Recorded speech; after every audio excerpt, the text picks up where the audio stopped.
Analyst Desk. Welcome to the show. It's the Analyst Desk. Yeah, in case you didn't know, it's the Analyst Desk. Welcome to the show where every day feels like game day, bro.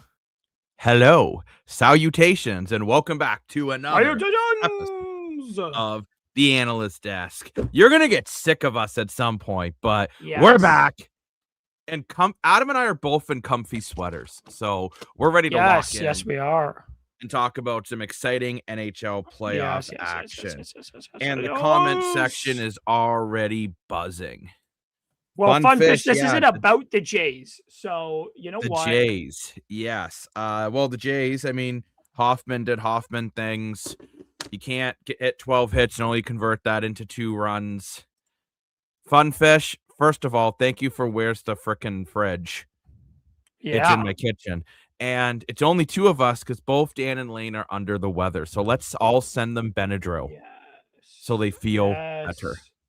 But we are here to bring you some awesome post-game coverage. And we can get in the Jays in a little bit too, obviously. I mean, another tough day at the office for them. But I want to ask you, Adam, out of these 3 games today, which game wowed you the most? Oh, man. Well, so the game that wowed me the most was, I would say, Philly-Pittsburgh. I think that was a phenomenal game with the sickness of hockey. I watched that. I think most of that game I did watch. Like, the Jamie Drysdale goal, beauty. That was a beauty of a goal. Evgeny Malkin had a nice goal. Same thing with Sanheim. Yeah, I predicted them to win, even though I have Pittsburgh winning this series. I have this going deep. I can't really say that's this is an upset, given Philly have more wins than Pittsburgh does. And so they're so closely, like, they're pretty close in terms of, like, just team-wise. But, like, I think performance. So I'm going to go a game, but the performance that wowed me, because I was correct in saying it earlier. Freddie Anderson with the shutout. He was outstanding. I said that Freddie Anderson performs in the playoffs. That's why he started over Bussy. And I was right. You know what? I was right. Freddie Anderson had a shutout, and you can't win a game, Ottawa, when you take as many penalties as both teams. Both teams took a lot of penalties. You're not going to win. You're ill-disciplined. Both teams were ill-disciplined, but that second line, that Stankoven line made them pay with 2 good goals. And you know what? But we had a comment earlier. Funfish was upset there was only 2 of us. Well, I used my sports senses, okay? I sent a message. Oh my gosh. What did you Hamilton do? Sports Central, and Rick's joining us at the desk. Oh, it's Rick. Rick, your team? Phenomenal performance. I don't think your mic's working on Hamilton Sports Central. Kaprizov with one of the most phenomenal goals I've ever seen in the playoffs. Like, that was a bullet. Rick, your mic is not working. We can't hear you, and we want to hear you. Can't hear Rick. Here we go. Can you hear me now? That Kaprizov. Now we can hear you. There you go. Am I the only Kaprizov? Minnesota?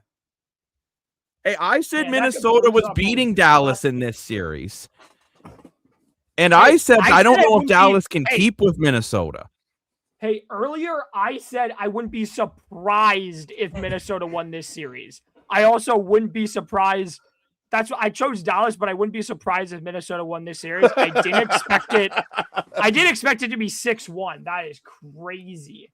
That is a crazy scoreline for this game. So I want to say this right off the jump. Dallas Stars, are you starting Ottinger in game 2? You have to. You have no other choice. You got to go with Ottinger. He's best He's got to have a short leash, though. He struggled. Like, and this is no disrespect to Minnesota. Minnesota played phenomenal. They made that arena so quiet. That whole team played, Jacob, that whole team played bad. That isn't all just on Jake Ottinger, though. Like, he didn't have a good game, but he also, your team, Dallas wasn't playing great for a while in that game, and a big part of it was how well Minnesota played. And I don't think it's fair to just pull, like, who's their backup? Like, who's their, like, that? Yeah, Casey DeSmith's not going to be any better. Well, probably not, but it's one game. It's one game, Jacob. Like, let's not overreact to that. Minnesota played a phenomenal game. I think it's more just the fact it's not one game. It's his playoff history. Ottinger has been super inconsistent. It's just one game this year, Jacob. You can say the same thing about Stuart Skinner. Does Pittsburgh go back to Stuart Skinner after tonight? Yeah, because I actually thought Skinner played really well today. I know we let in 3. But multiple breakaways. I didn't think he really stood a chance on any of the goals. That Porter Martone goal was just disgusting. But Rick, you got to be feeling good as a Minnesota. I almost called you a Minnesota North Stars fan. Wow, I'm not even that old. But the Minnesota Wild getting a big 6-1 victory. And Funfish, I get what you're saying. You're thinking a long series. You'd be shocked if the Wilder Stars doesn't go at least 6 games. But I got to say, if you're Minnesota, Rick, you got to be feeling happier than a pig and poop. I mean, I was already set with Matt Boldy and Kaprizov being the top 2 scorers. Like, they were the only top 2 scorers on the team. They had, 30 goals each? That was it? If that's Boldy had 40-something. No, but I mean, like, over in the 20 goals, I mean. Like, if you look at each team, you only have let me see if I can find it. No, that's not what I want. Well, tell me what you want, what you really, really want. So we only had, if I can pull it up here. So we had 2 people with 40 plus goals. 4 with over 20. But if you look at it, Boldy had 85, Kaprizov had 89. The third person on the team had 54 points. Wow. That is rough.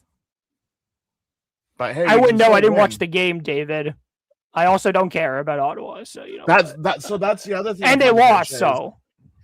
Do you go with Gustafsson, who's your normal number 1, or do you go with you keep Wallstedt in? You keep Wallstedt in. He played. You got to keep Wallstedt in. You got to keep him in at this point.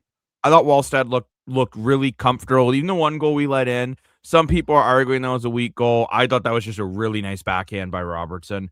And I thought overall Wallstedt looked comfortable. He looked confident. I even liked that he had a bit of fight to him when he punched the guy in the face. I enjoyed it. I think you keep in. I don't think there's a single goalie I would take out after tonight. Because I think Dallas has no other choice but to go with Ottinger. Ottinger's their best option. You don't pull him just because he had a rough game, but I think you go back to him because he's proven that he can play well. Like, it's not like he's been a horrid goalie every year he's been in the playoffs. He's had good games. Like, the rest of the team's just got to play better in front of him. Like, at the end of the day. Adam, apparently you need a beer. No, I don't. Well, I'm not going to do that. I'm not going to drink. No, I'm good. Unfortunately, both Lane and Dan are feeling under the weather right now. If I only had mix, I'm honestly just enjoying my water.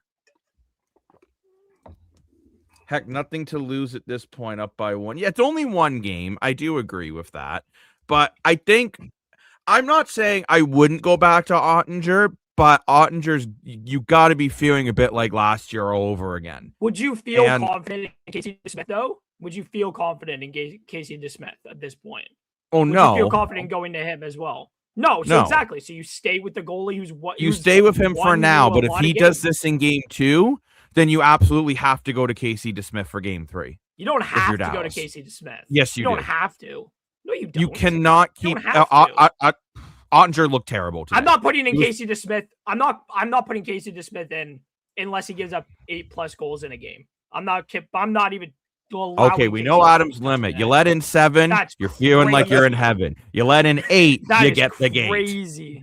Casey DeSmith is not good enough to win. To beat Casey DeSmith's not good enough to play this year. Like, he's been more consistent. Funny enough, their best goalie. I just think Jake Ottinger is the better goalie, so I'm going to stick with Jake. He is the better goalie for sure. But I think, why don't we start breaking down these games? We'll start breaking them down 1 game at a time. And don't worry, we are not fighting. We're not fighting like the opening faceoff to the Carolina Senators game. All I can say is I'm 2-1 for the series so far. 2-1. Nice. Wait, on like who's gonna win? Yeah, but I mean, looking Carolina, at that, Minnesota and Pittsburgh, but I got that one wrong. Well, again, it's just I one chose game Philly to win Pittsburgh. tonight, but I think Pittsburgh's still gonna win the series. That was just a tough game. Okay, Jacob, let's go. Which game? Apparently, Adam, you need 12 beers, by the way. So you better. I don't care. You better start going. Well, I don't But, drink, so I know. I want to say Cool. with the first game of the day, I want your guys' opinions on this. And I was talking to the Fam Jam about the opening fight between Stahl and Tkachuk. I don't think Tkachuk's the right guy for Ottawa to do that with, because now you're missing the guy that really runs that team and builds momentum for 6 or 7 minutes. And Carolina dominated the start of that game. Like, why did they even fight? Like, I just don't understand. It's just opening why face even off. fight. Tkachuk said straight up he wanted to set the tone for the playoffs in the NHL. That was They had his reason. 16. Okay, wait. This is crazy. Dallas in this game, Ottawa without the fight still had one more penalty minute than Carolina had just in total. Like, if you take away the 5-minute fighting major from Carolina, the penalty minutes were 16-10. Ottawa was ill-disciplined all game, and that's what bit them. Like, Carolina did score a power play goal, but like, you can't be spending 16 minutes in the box and expect to win a game. I'm sorry, but like, you can't do that. Can't keep doing that, at least. And your hockey scores today was Carolina 2-0, Minnesota over Dallas 6-1, and Philly over Pittsburgh 3-2. So 2 out of 3 games were very, very close. The Brady fight was so random. It was, I mean, and it is Brady being Brady. And how's it going? I'm sure you're excited for Montreal tomorrow versus Tampa, game 1 of that one. Well, that's going to be a great game. But it was just Brady Tkachuk. I think Brady Tkachuk is just so worried about making headlines that he wants to be that guy. And I think I actually thought Ottawa played a good game. Freddie Anderson really stood on his head at times in that one and made some humongous saves. If Carolina gets goaltending like that from Anderson, I think they have a very good chance. I told y'all this was going to happen. But, I said it earlier. I said Freddie Anderson was going to be good, and he was. But Omar was also very good. Omar was also very good. He made some huge saves to keep. And I never said he was going to be. He played very, very well. That was a real goaltending duel. Omar could be very good in net when he's focused and the team in front of him plays well. Then he can. But like when your team's not putting the puck in the other net and you give up 2 goals, like it sucks. But it's like. So that like Stankoven Hall line, they scored both goals and they played phenomenally. And like the Jason Blake, Taylor Hall, Jackson Blake, not Jason Blake. Jason did I say Jason? You but did. Like that said, that line is going to be important in this series. Clearly, it's going to be like if that line plays well, then it takes a little bit less pressure off of Sebastian Aho. Yeah, Freddie kind of does. But I mean, overall, that was, in my opinion, because I watched all 3 games pretty much from start to finish, and I would say that was the game of the day. Like, those 2 teams were out for blood against each other. Over 50 hits within the week combined, just in the first period alone. Crazy. It was insane, setting the tone. The crowd in Carolina was going absolutely crazy. And that's going to be a hell of a series. And I still think Ottawa has a very good chance of winning that series. I agree with Adam. They just got to be a bit more disciplined, play on that edge, but stay out of the box, right? Because Carolina is a team that they certainly can score on the power play. I think people forget how talented this Carolina Hurricanes roster is. Yeah, they don't have I kept trying to tell people Sidney Crosby level player. But you know what? They have Shestnikov. They have Aho. They have Stankoven. They have Taylor Hall. They have like, and you start to go down the list. This team's got a lot of really good players. And I think if you're Ottawa, you just need to think that in theory, Frederik Andersen's probably not going to make the save of the year every single night. And because I think we might have already saw the save of the tournament. How's it going, Tyler? Oh, good to hear from you again, good sir. Long time no see. It also doesn't help that Artem Zub got hurt and took only 11 shifts. And it's like that could be a cause for concern is that Artem Zub got hurt and he's one of their better defensemen. Such an underrated defenseman. But it's like, I think for like, you can't have Brady Tkachuk taking 7 penalty minutes again. That can't happen. Brady Tkachuk is not effective when he's not playing. And then one minor. Okay, yeah, but he can't be off the ice for 7 minutes. That's my issue. He can't be taking a fight every time. Every time he's like, "Oh, I want to set the tone." You don't have to fight to set a tone. Like, I don't understand that. You're a big guy. Just make a big hit. Like, if you're gonna take a fight, don't fight 3 seconds into the game when Carolina are a very good team, and you're just giving Carolina ammunition at that point because you're not taking out a big player for them. And Jordan Staal is a great player, but he is not one of their top 2 centers. Like, you're not taking out either Aho or Stankoven. You're taking out, you're adding fuel to the fire that you didn't need to add to a team that's already the best team in the Eastern Conference, like point wise, at least. I could argue, I could argue that any of the 3 Atlantic Division teams are better than them, but I think like, you're adding fuel. I think it's one of those things. Maybe that should be Nick Cousins' role in that moment, right? Yeah. If you lose Nick Cousins for 5 minutes, that's not a huge deal. And yeah, thank you very much, Tyler. Appreciate that. Yeah, it's been way too long. It's not like he did anything. Tyler for years. It's also like he didn't really do anything in the game. He didn't even have a shot. Like, I was going to say, Brady's known for this because he did it the other day against the Islanders with Andre Lees when it first started. When they played Canada in that big 3 fights at the beginning of that game, he was a part of it. That's all he is he's just a goon wannabe drama queen. Yeah, I would compare him to he's a more talented Sean Avery. That's kind of what I've always said about him. Interesting though that JP's saying that Travis Green said he loved the fight. So we'll see. Is this something that Green wants to do to set the tone at the start of every game? I mean, Travis Green, oh my gosh, he's a whiner. Like every 5 seconds, he's not on a penalty. That's not offside. I need a drink. I need a pharmacist. I don't know. I think he just needs to calm down. But let's go here and quickly here. I'm not sure, Rick, if you're a big basketball fan, but I know, Adam, you are. So, Adam, what's your NBA Finals prediction? Let's give a quick Finals prediction for Fun Fish. Okay, well, I can't be quick, Jacob, because I got to think, and not all the teams have played yet. Adam thinking. So We're in trouble. I'm looking at the bracket.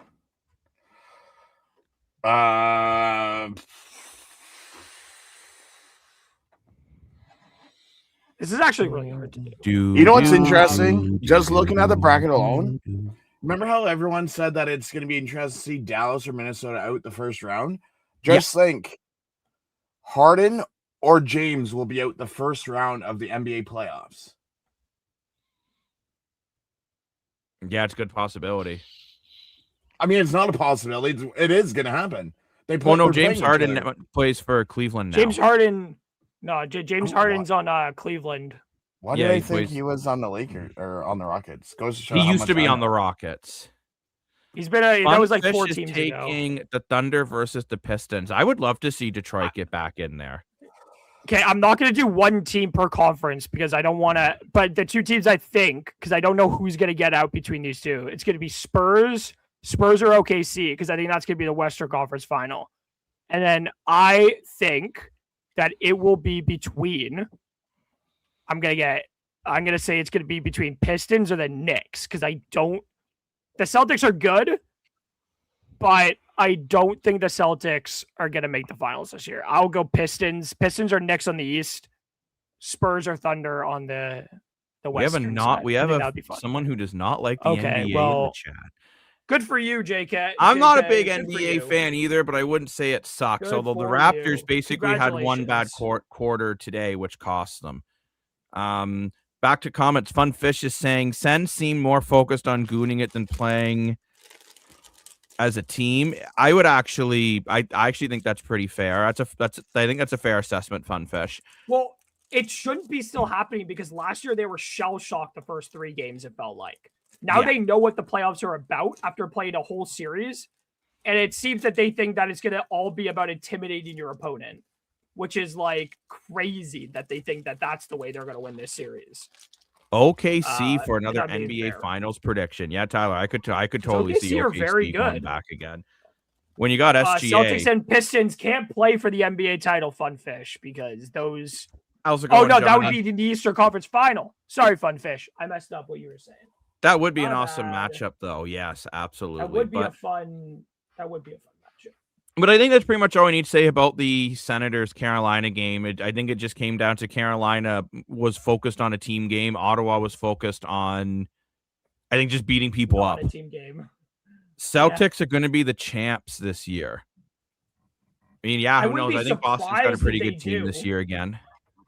I wouldn't be surprised if they were. Am I going to predict it? No, but I wouldn't be surprised if they did it, to be fair. I would be shocked. I don't know why. I just feel like I'd be shocked. I don't know. I would not personally, I would just love to see the Detroit Pistons. I mean, obviously I want to see the Raptors, but I don't think that's I think the winner, though, is coming out of the West, because I think that either OKC or Spurs are going to win it, because those two teams are terrifying. Wembanyama out of Spurs I don't even know how the Celtics or the Knicks or even like the Pistons are going to be able to guard that guy. He is a freak of nature, that guy. Say that's a gutsy in your opinion. Yes, I don't honestly, guys. I'm gonna keep it a buck. I don't know the NBA well enough to make a bunch of comments on it, but I do want to move on now to the second game of the day, which was the Minnesota Wild versus the Dallas Stars. And if you guys remember when we did our brackets, everyone said I was crazy when I said I think Minnesota could completely dummy Dallas. Crazy. I said dummy Dallas. Okay, and you dummy. Said I was crazy. That's what yeah. So because I didn't. Jacob, I have a question for you. Did you actually really expect them to win 6-1 today? I thought game one would be a blowout because I thought Minnesota was going to come ready and Dallas. I did not predict a blow. I predicted a Minnesota Wild win, but I did not think it was going to be a blowout. But Jacob, I do have a question. What did you pick for this series? I know you picked Minnesota, but in how many games? 5. I think Dallas. I said 7.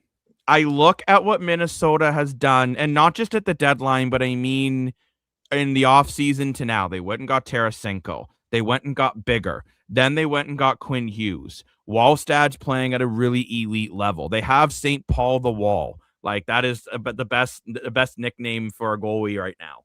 I have a lot of faith in this Minnesota team to beat Dallas and then lose to Colorado. No disrespect. I think Colorado will take them down in 7. I think that will be a hell of a series. There's something about this Dallas team. I just feel they're too slow. You have Jason Robertson, who doesn't even want to be there. You have Wyatt Johnson, who's a hell of a player, but I don't think he gets enough ice time. You're missing Tyler Seguin. You're missing Rope Hintz. One of their top defensemen is playing banged up, and Ottinger does not look confident. And I will say this, if Jake Ottinger is not playing at his proper level of goaltending, they don't stand a chance. You are not beating Minnesota with below average goaltending if you're Dallas. You just don't have enough scoring power. You can think I'm crazy. I also think Minnesota is just very, very, very good defensively. Did Seguin even play this season? He did. He got a little bit, but he's hurt again. The team's just too old. I think, like, you look at guys like Jamie Benn and Tyler Seguin and Matt Duchene, who Amazon Prime thinks is the greatest player to ever touch ice, by the way. But how's Jamie Benn still in the league at 36? 4 goals in a row. Yeah, and I mean, like, they weren't phenomenal goals either. Heck, that's embarrassing. Yeah, it'd be embarrassing enough in a regular season game. Personally, I don't think Dallas is going to play this bad again. I don't think they're going to play this bad again, and I expect a better bounce back. Like, look, like, just reading these stats, it's like Minnesota 17 block shots. Like, that's crazy. I would say, like, Dallas having 7 takeaways to Minnesota's 3. Okay, but you also gave away the puck 14 times. Yeah. So I think there's things that Dallas can obviously improve on. I don't think Ottinger is going to play this bad again next game. Like, not as well. Like, maybe he'll play a little bit better. But, like, Dallas just need to... I think this is going to be a wake-up call, I would hope, for Dallas. Or this is going to be a very short series. I'm going to... Like, that's obvious. If they don't start playing better, this is going to be a very short series. But, like, I expect Dallas to play much better next game. And I expect this to be a tighter series. That's why I predicted it to go 7 games. But I didn't expect a 6. And Jacob, I truthfully don't believe that you thought this was going to be a blowout game. No matter how many times you tell me you did predict that. Adam thinks I'm a liar. Anybody thought. I do think you're a liar. I'm not. Because that's Adam, crazy. I always tell the truth, except when I'm not. But let's get to the comments here.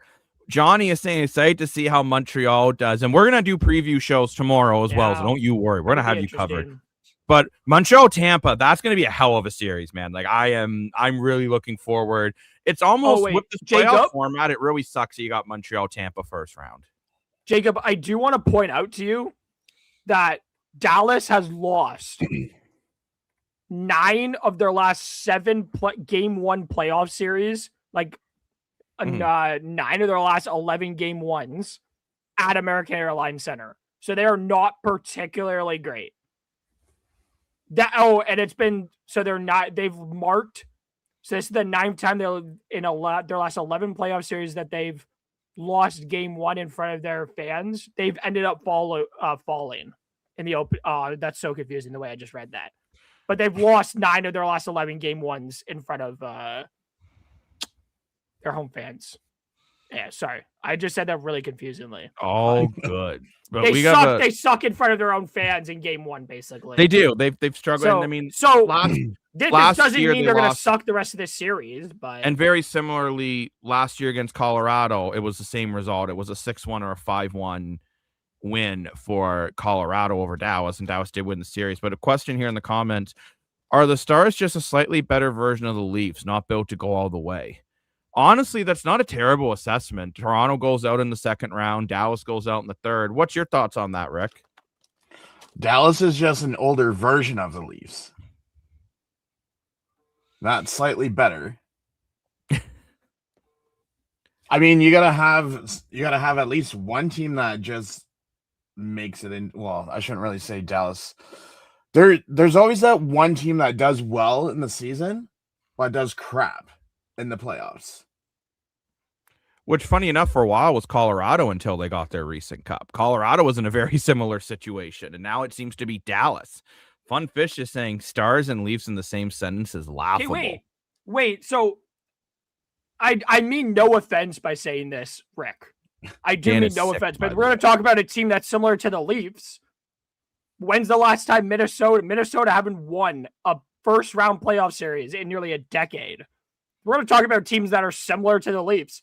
Minnesota has the longest standing first-round losing streak in the NHL currently. Like, let's not talk about Dallas. Dallas has gone out of the first round, but Minnesota haven't. So they're talking about a team that's similar until Minnesota wins a playoff series. I'm not saying Dallas specifically is that one team. I'm just saying there are teams out there. No, that I'm more saying that, but I'm more saying that about the comment, not about what you said, Rick. I'm just saying in general, like if we're going to talk about teams that are similar to the Leafs, if you're going to talk about a version of the Leafs, Minnesota has been what the Leafs have been made fun of for a decade plus. Can't get out of the first round. Minnesota hasn't gotten out of the first round in a decade. We're going to talk.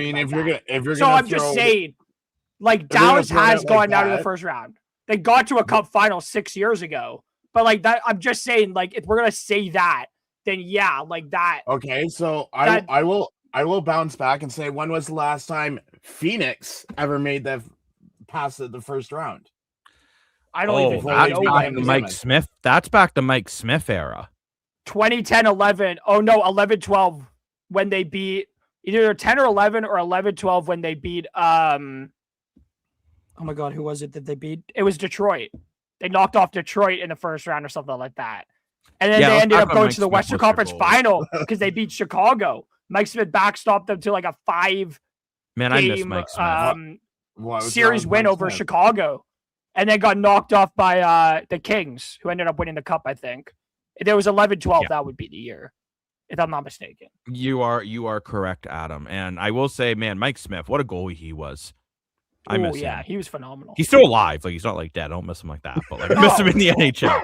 But I don't think anybody thought he was dead. But, I don't think anybody. No, I think if you're Dallas, you just need to look yourself in the mirror and be like, guys, what the hell? Like you came out you played very uninspired hockey. You You couldn't get the crowd into it whatsoever. Kelly Rudy blaming it on the green lights in the stands, I think is just absurd, because both teams deal with that and get over it's a light bulb. Like, I don't know. This Dallas team, I don't know why. On paper, I should have belief in it. I should have faith in it. On paper, I think you can argue they're a better team than Minnesota. But there's just something about Minnesota that I just feel is going to be better than Dallas. And at least for one game, they showed it. Quinn Hughes was absolutely phenomenal. The defensive partner he plays with, oh my gosh, Farber. Thank you. Yeah, he had a phenomenal night. Kaprizov looked phenomenal. Eriksson Ek, one of the best 200-foot players in the NHL. He had a really good game. And you look, I don't know if you saw after the second period when Jason Robertson was chirping Wallstad, and then the 7 huge tank players on Minnesota all made a circle around him. It looked like he just stole someone's lunch money in the schoolyard. I mean, I like this Minnesota team. And yeah, Funfish, if you actually watch the intermission, he did legitimately say that maybe the goalies were struggling due to the green lights in the stands, that they were distracting. An American reporter said the same thing at the Jeremy Swayman said the same thing at the which is just ridiculous. I'm sorry, learn how to focus. Yeah, I think Colorado very well could go all the way. I have Colorado's my projected winner from the West. And anyone who hasn't yet, we do have a bracket that you can join. You can actually join it until the 20th. Funny enough. Oh. So even though the playoffs have started, you can just have an advantage. I will say about this whole bracket thing, it wasn't the predictions that was the hardest. The tiebreaker, yes, is the hardest thing to predict. Which, if you are looking to join the bracket, I'm gonna put the link. Or you can go visit the Analyst Desk Facebook page, and the link will be on there, so you don't have to copy and paste it.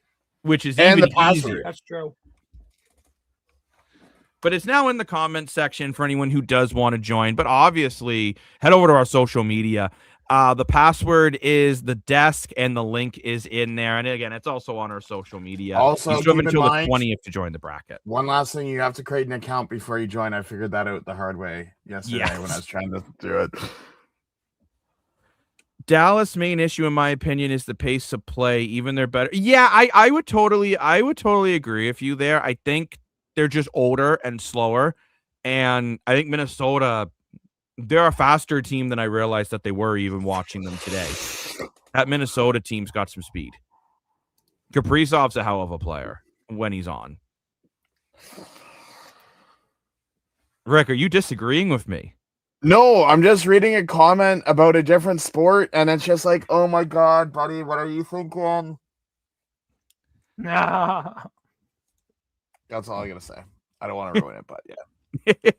Avs goalies scare me, though. Actually, I'm the other way around, Funfish. I think Colorado's probably got the best tandem out of any team right now.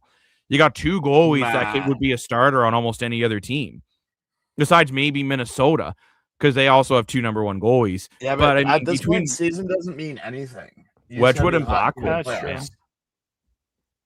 Yeah, that's true. It does. But I mean, Wedgwood led the league in goals against average and save percentage. He's been phenomenal this year. Whether he'll continue out of the playoffs is up for debate, of course. But what I'm talking about is, okay, everyone thought that Dallas was gonna.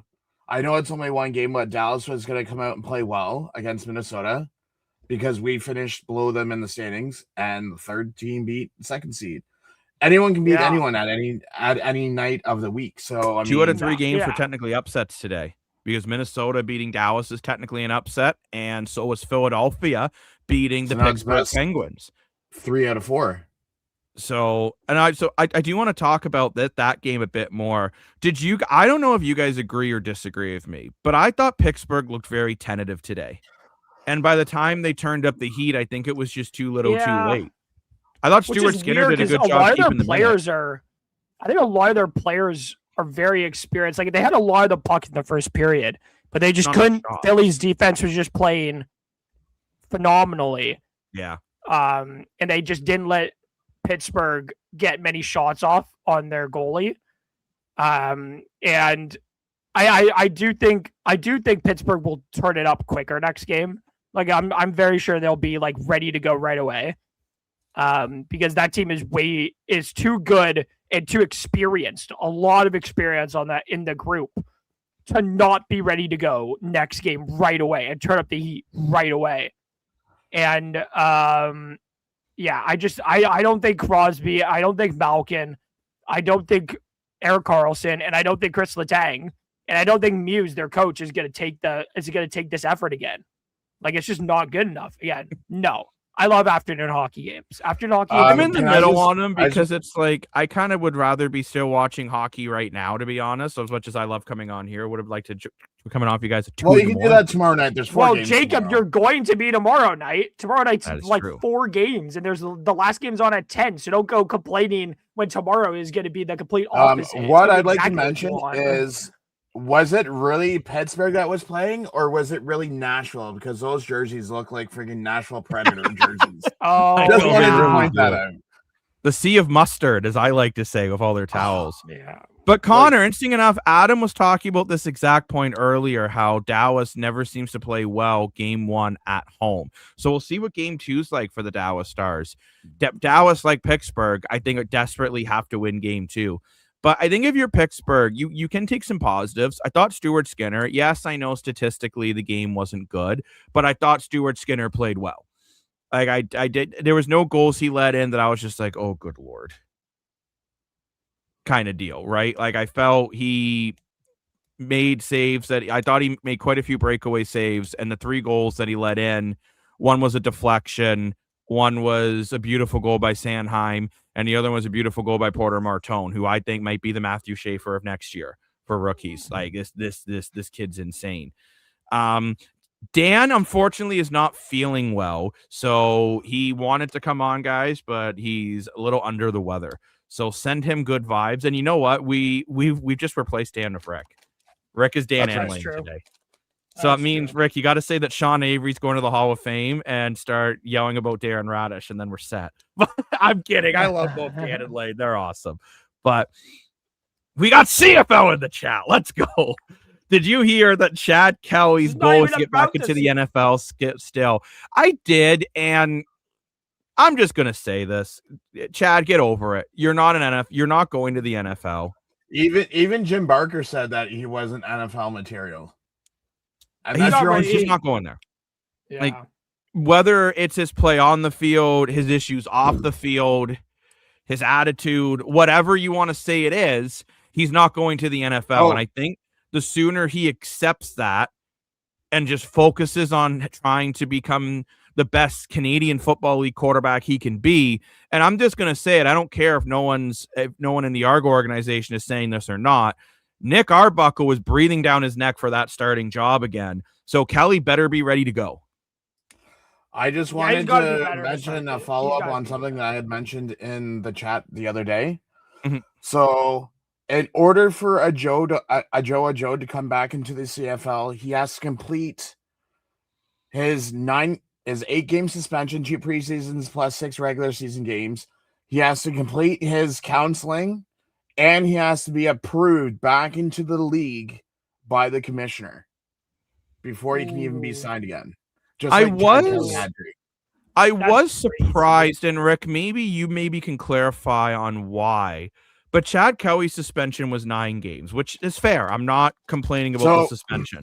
But I was surprised Joe was only 6 regular season games. So here's my theory is the person that I'm assuming was not part of the team. It was at a restaurant from what I've read. Yeah. And whatever Chad Kelly did was a lot worse because it went to court and they settled out of court. So it didn't go to criminal court. I do want to correct you a little bit, Rick. It didn't go to criminal court. Okay, well, you know what I mean. No, I just wanted to clear that up. But like it was more like a Judge Judy court. And don't forget, Chad Kelly also had history. True. Back with the Broncos and in college as well as the Joe did not. Actually, Joe does have history in college, not to this extreme, but they said he was handsy at college parties. That's what, and Joe was, it's interesting though, right? Because, and by the way, I'm not defending either player, right? I think both of them made bad decisions. I was just surprised by the CFL. Why not just set a 9-game suspension standard? That's all I mean, right? That's all I'm saying. I think this would have been a chance to just set the standard on what it is, a minimum 9-game suspension. You miss half the year. I think that would have been just, in my opinion, that's where I would have went. The only thing that I will leave on this note is whoever signs him, you'll lose more females in attendance. You will. Yeah, for sure. Because that's the whole thing with Chad Kelly right now. Once he's gone, you'll start to get more fans. Yeah, for sure. I can see that happening, and it's like so frustrating because me and Jacob has been ringing the bell on this for like since the season ends. I want Nick Arbuckle as the starter because I think Nick Arbuckle has more than proved that he is more equipped to lead this team than Chad Kelly is at this point. Chad Kelly hasn't played in over a year, and we don't know how Chad Kelly is going to play with his, given what his injury was and the style of play that he does. Will he even be able to do what he was able to do before? And will he be functioning? The same quarterback? I would rather Nick Arbuckle because I know what I'm going to get out of Nick Arbuckle, which is an amazing play. Nick Arbuckle was consistently. Nick Arbuckle was not the reason why the Argos struggled last year. I will say that. Nick Arbuckle had if you look, like Bo Levi Mitchell was in the conversation for MOP, and Rick, I know you're a Ticat fan, but I think even you could agree by the numbers, Nick Arbuckle and Bo Levi Mitchell had comparable seasons. I mean, okay, I'll just use the 3 games that they played last year. 2 out of the 3, Hamilton put up 50 points on Toronto. You are not going to win games when your team, quote me if I'm wrong, I think Toronto 10 out of 18 games it was either last year or the year before, they had to score 30 plus points just to win because their defense gave up. But Adam, here's a question for you. And Jacob as well. Okay. When was the last time you seen 3 Canadian quarterbacks in the league? That could be possibly starters within a year or two. You have Nathan Rourke, Taylor Elgersma, and Trey Ford. By the way, yes, Dan is normally a part of. Dan is normally a part of the show, Tyler. It's just he's feeling sick tonight. But normally we have Dan, more for your money, and Lane Dashing Dash. Rick joining us tonight from Hamilton Sports Central. Hey, he's got the Dan mannerisms. Is this just in general, Rick? Is this just in general 3 Canadian quarterbacks? No, because usually you have the American quarterbacks. Yeah. But now Canadian quarterbacks are starting to develop now. Which is good. Curtis Rourke, you'll see. I'm glad he signed in the CFL. So the thing is with Curtis is, if I don't know, do you guys follow NFL or NFL much or no? Yeah, I kind of do. Yeah. Okay, so Curtis Rourke is signed with the 49ers. Yeah. If Dan Jones does not come back as backup after this upcoming season, Curtis Rourke will be second. If Dan Jones comes back, Curtis Rourke could be third, or just wait out his contract and then come up north to the CFL. But if you're third string, you're making more money than you would a starter in the CFL. Have a good night, Tyler. Always good to see you again. We'll have to meet up again soon. The thing is, it really depends. So, do you care about cash in your pocket, or do you care about playing football as a profession? I mean, right, and that's where it comes. If it was me, I would care more to start than the cash. Because the starting CFL quarterback is still making more than enough money to eat, right? Like, it's not. I know the Canadian economy can be bad sometimes. Economy in the world's bad, but it's not that bad. And, but no, it'll be interesting to see, like, with these 3 potential Canadian. David saying cash in pocket. Fair enough, David. But with these 3 potential superstar quarterbacks, especially Nathan Rourke, we already know that Nathan Rourke is one of the best quarterbacks in the CFL. I think Trey Ford, under the guidance of Bo Levi Mitchell, could become a very deadly quarterback. And I know Hamilton says they have packages for him. And this Augmanson, I watched him in the Vanier Cup a couple years ago. And this kid's got a lot of skill. He looked really good too in the preseason for the Green Bay Packers as well. So I mean, this kid's really talented. But we do have some more comments to get to. Here we go. Back. Sorry, we apologize getting your comments now. What do you guys predict be the first move that ChatGPT makes for the Leafs? You know what? I'll ask. A move. What is a move would be the first move it makes? Move the Leafs should make this off season, in your opinion? I'm asking ChatGPT right now on the fly, and they are saying if you are serious about making actual changing the outcome, not just running back a few tweaks, the first move is clear. Lock a legit number 1 to number 2 shutdown defenseman, not a depth guy, not another hope it works. A true playoff D who clears the front of the net, wins battles consistently, kills penalties. I love the way ChatGPT is those random crap. So apparently they think the number 1 thing for the Leafs is to acquire another top defense. Funny thing is, my gosh. I did the same thing. Lane got the Benadryl sent by the comment section. It's Lane Dashco. What's up, everybody? So, Jacob, to answer your question, I did the same thing, but I changed my wording different. Hi, Lane. What's up, Adam? I said, what trade would you make as Toronto in the offseason? So they would actively shop Morgan Riley if you want to shake up. Brandon Carlo has value as right shot defenseman. Yeah. Max Domi for a middle 6 player, and Kelly Yarncroke depth. Yarncroke. So here's the ideal season. Trade number 1, Carlo and a pick for a better top 4. Middle 6, Domi and Yarncroke type player, faster defensive forward in. Out Niles or similar young asset in for a top pair defenseman. Interesting. ChatGPT might become the new GM, according to Keith Pally. Apparently, that's what he wanted to do on deadline. Raw used to have a laptop as a GM, so why can't you have ChatGPT? Question for you guys here. Do you think these young Canadian quarterbacks that are playing football in Canada to get exposure might have to complain in high school football? Come play high school football, Jacob. Sorry, Adam? He means come play in high school football in the States. Honestly, and the answer to that question is yes. I mean, there are really good local U18 leagues in Canada. Don't get me wrong. We personally cover a great league with the Burlington Stampeders and the Oakville Titans. Some really good football in that. But it's tough because it doesn't get the same exposure as it does in the States, right? Like you'll go to a high school football game and I'm going to take a shot at my own team. It's going to have more fans than an Argo game sometimes. So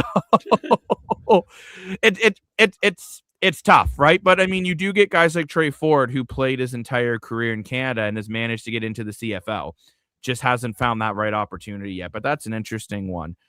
And yeah, Anthony, it is because as you're saying too, the high school football in Canada is not the same compare. What's going to be interesting too at the new rule changes, high school football in Canada isn't even going to be the same as the CFL, right? Because they're not adapting to all the rule changes. So we have a very true fact in the comments here. The economy is only that's true. Yes. I will let Dan know. Everyone send hearts in the chat for Dan. No. We'll tell Dan that you hate him. So you know what? That's what I'll tell Dan. Post the hearts, everybody. Woo! Content, baby. More for your money. Woo! Ask ChatGPT. Oh, we got a heart from us. I don't know how we did Jacob, that. yeah, that's from you. What are you doing?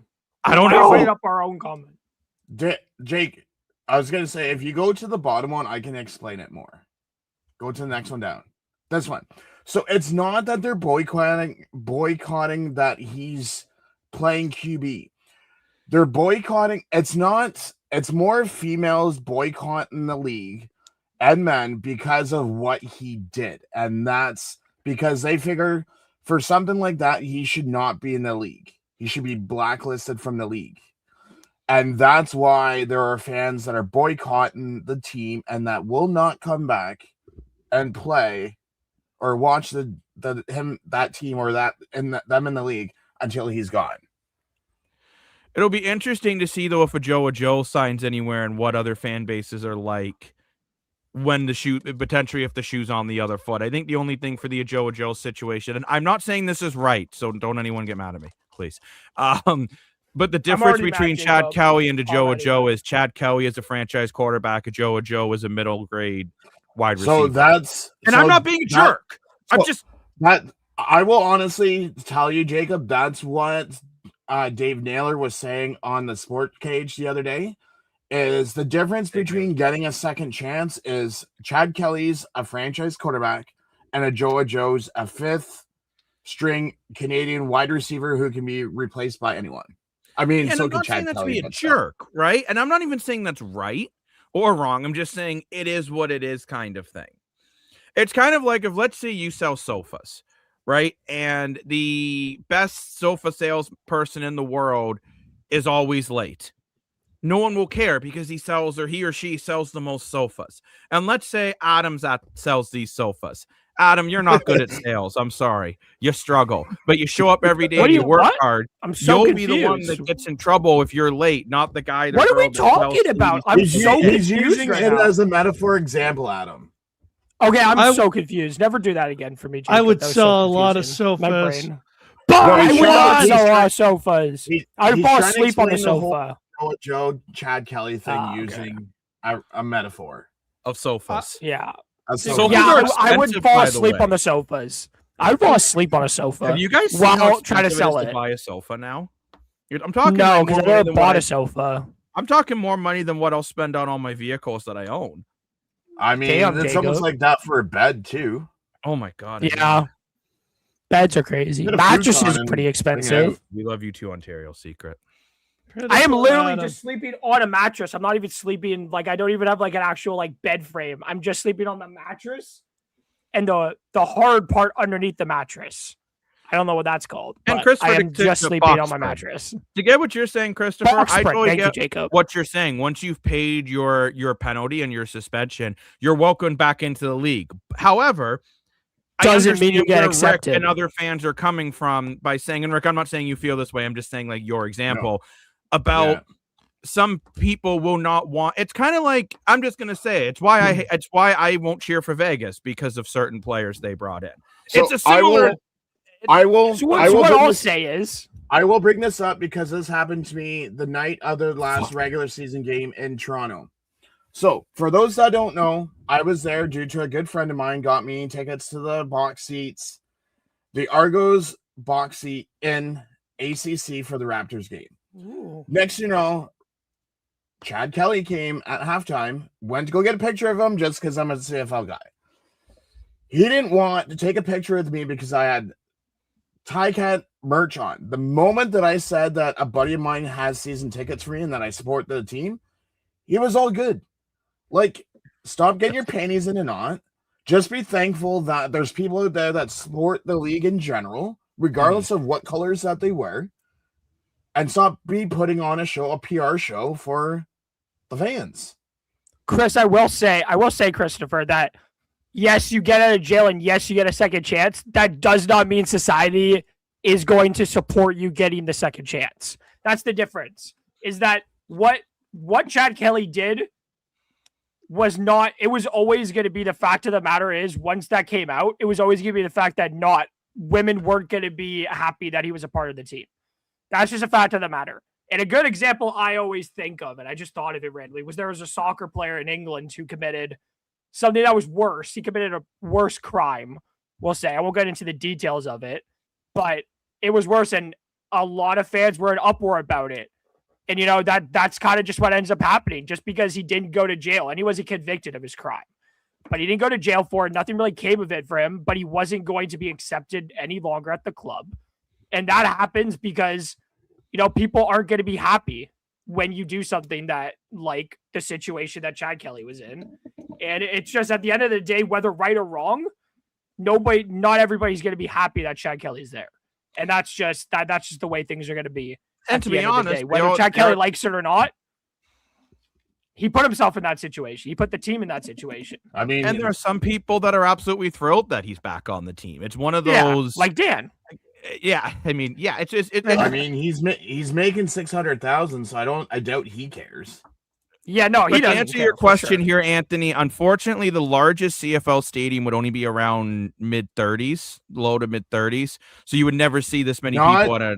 Including, if you include the upper bowl of the Elks, I think you can probably fit at least 40 to 50,000. That's true, but that's never open up there. So what about BC Place? How much fans could BC? Actually, yeah, BC's around 60 as well. That's a good point, Adam. Yeah, BC is Argos on average. All of the to answer your question, they get just under 15,000 fans a game last year on BC average. is 54,500. Ooh, okay. To be exact. Wow, that's a lot. That's pretty big. So the Argos average about 15,000 per. There's some that get more, like the C&E games. You'll get closer to 20,000 fans there, but on average, it's rivalry games you'll get more. Rivalry games, or funny enough, if the Rough Riders or Blue Bombers come to town, because they have fans literally anywhere, which is pretty crazy. Jacob, you send Johnny. I will send Johnny picture of my GXP because GXPs are phenomenal.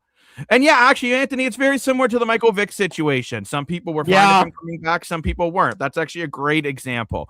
But I want to swing back to hockey a little bit. As much as I could talk CFL for 17 hours, and Rick could do it for 18 hours, just because his shows are always longer than ours. But and I do want to talk about a little more about the third game of the night between the Flyers and the Penguins. So if you're Pittsburgh, and Lane, you've been sitting there patiently.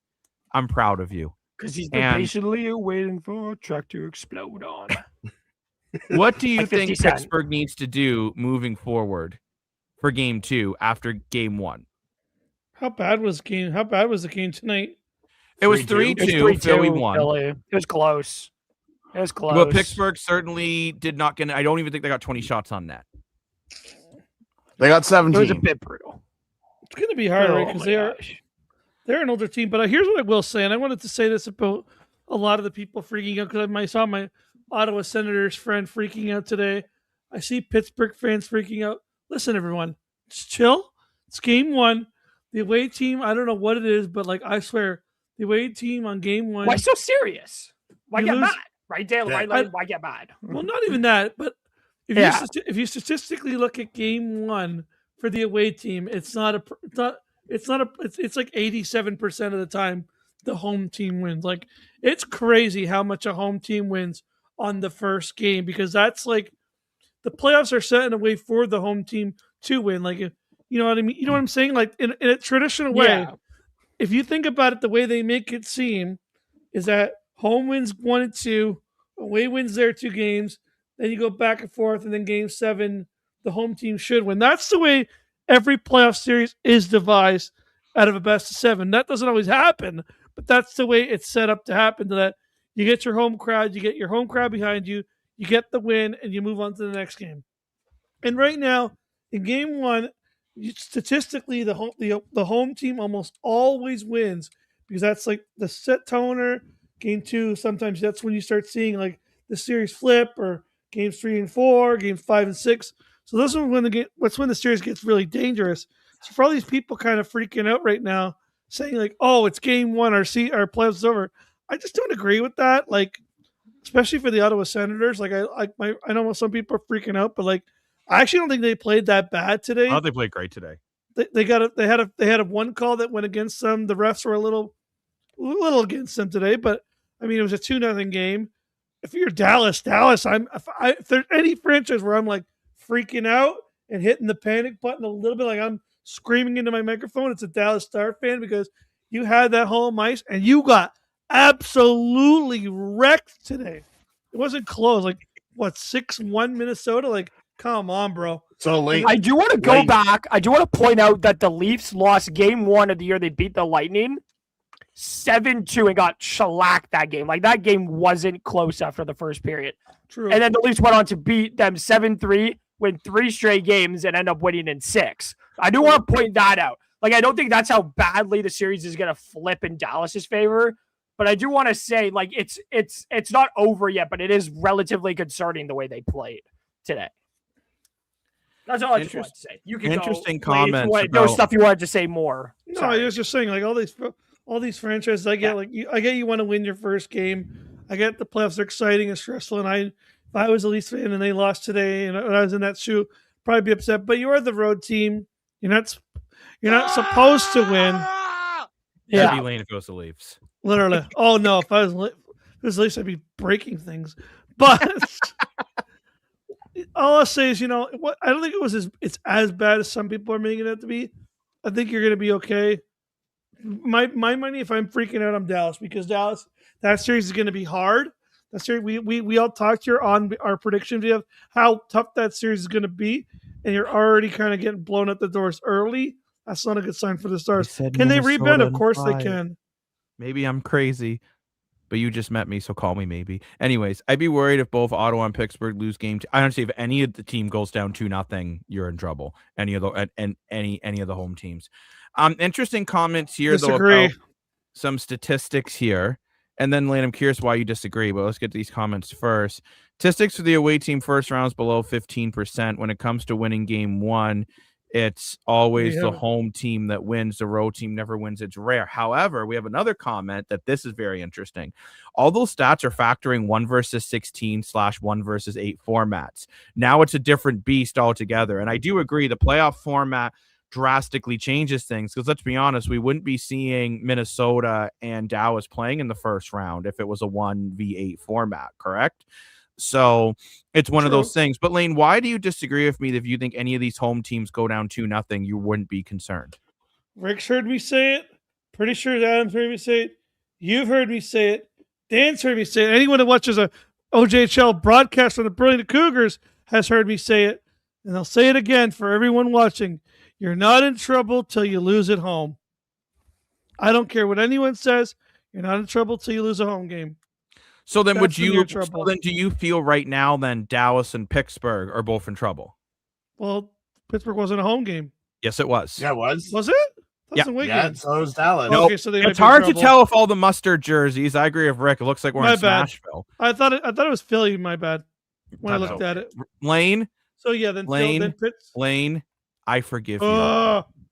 Okay, so then I would agree that Pittsburgh and Dallas are in trouble. I will give all Toronto the benefit of doubt. Raptors didn't get the job done. The Jays didn't get the job done. The only Toronto team that got the job done today, and just barely, were the Marlies. Cowboy with the win, with a very Cowboy player of the game. He was star uno one. Oh, he's seen the playoffs for the Marlies. That's good for him. It is good. I think they haven't started the playoffs yet. The playoffs haven't started yet down there. But he's going to. I just want to throw this in. He is. NHL. I just want to throw this in before we get back to NHL. Tomorrow's game is. I've already told Lane this. I'll mention to everyone else. Tomorrow's game is do or die. Hershey versus Rochester. Hershey wins, they play Bridgeport. Hershey loses, Springfield plays Bridgeport. But if Hershey loses, Rochester clinches. If Hershey wins, Utica clinches. So 3 series are up for grabs in one game tomorrow. Up for grabs. Crazy.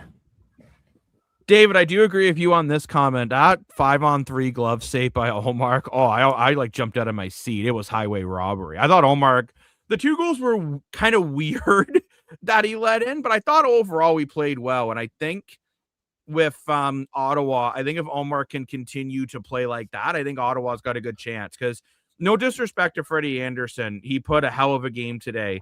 I don't see him making the save of the playoffs every night. Go ahead, Lane. I do have a gas or ass about that game. Oh my gosh. It is time.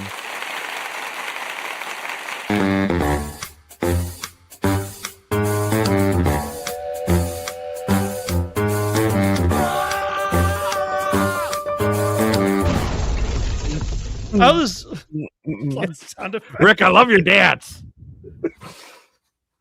I don't really gas or ass, but I did want to at least stress a comment. Did the Sens get kind of screwed over by the goal. Was it in or was it not in? It was not in. So what happened was, I will give you the best demonstration I can of random objects I have at my desk. Okay. So we'll say my pop filter is the goal line. Yeah. Okay.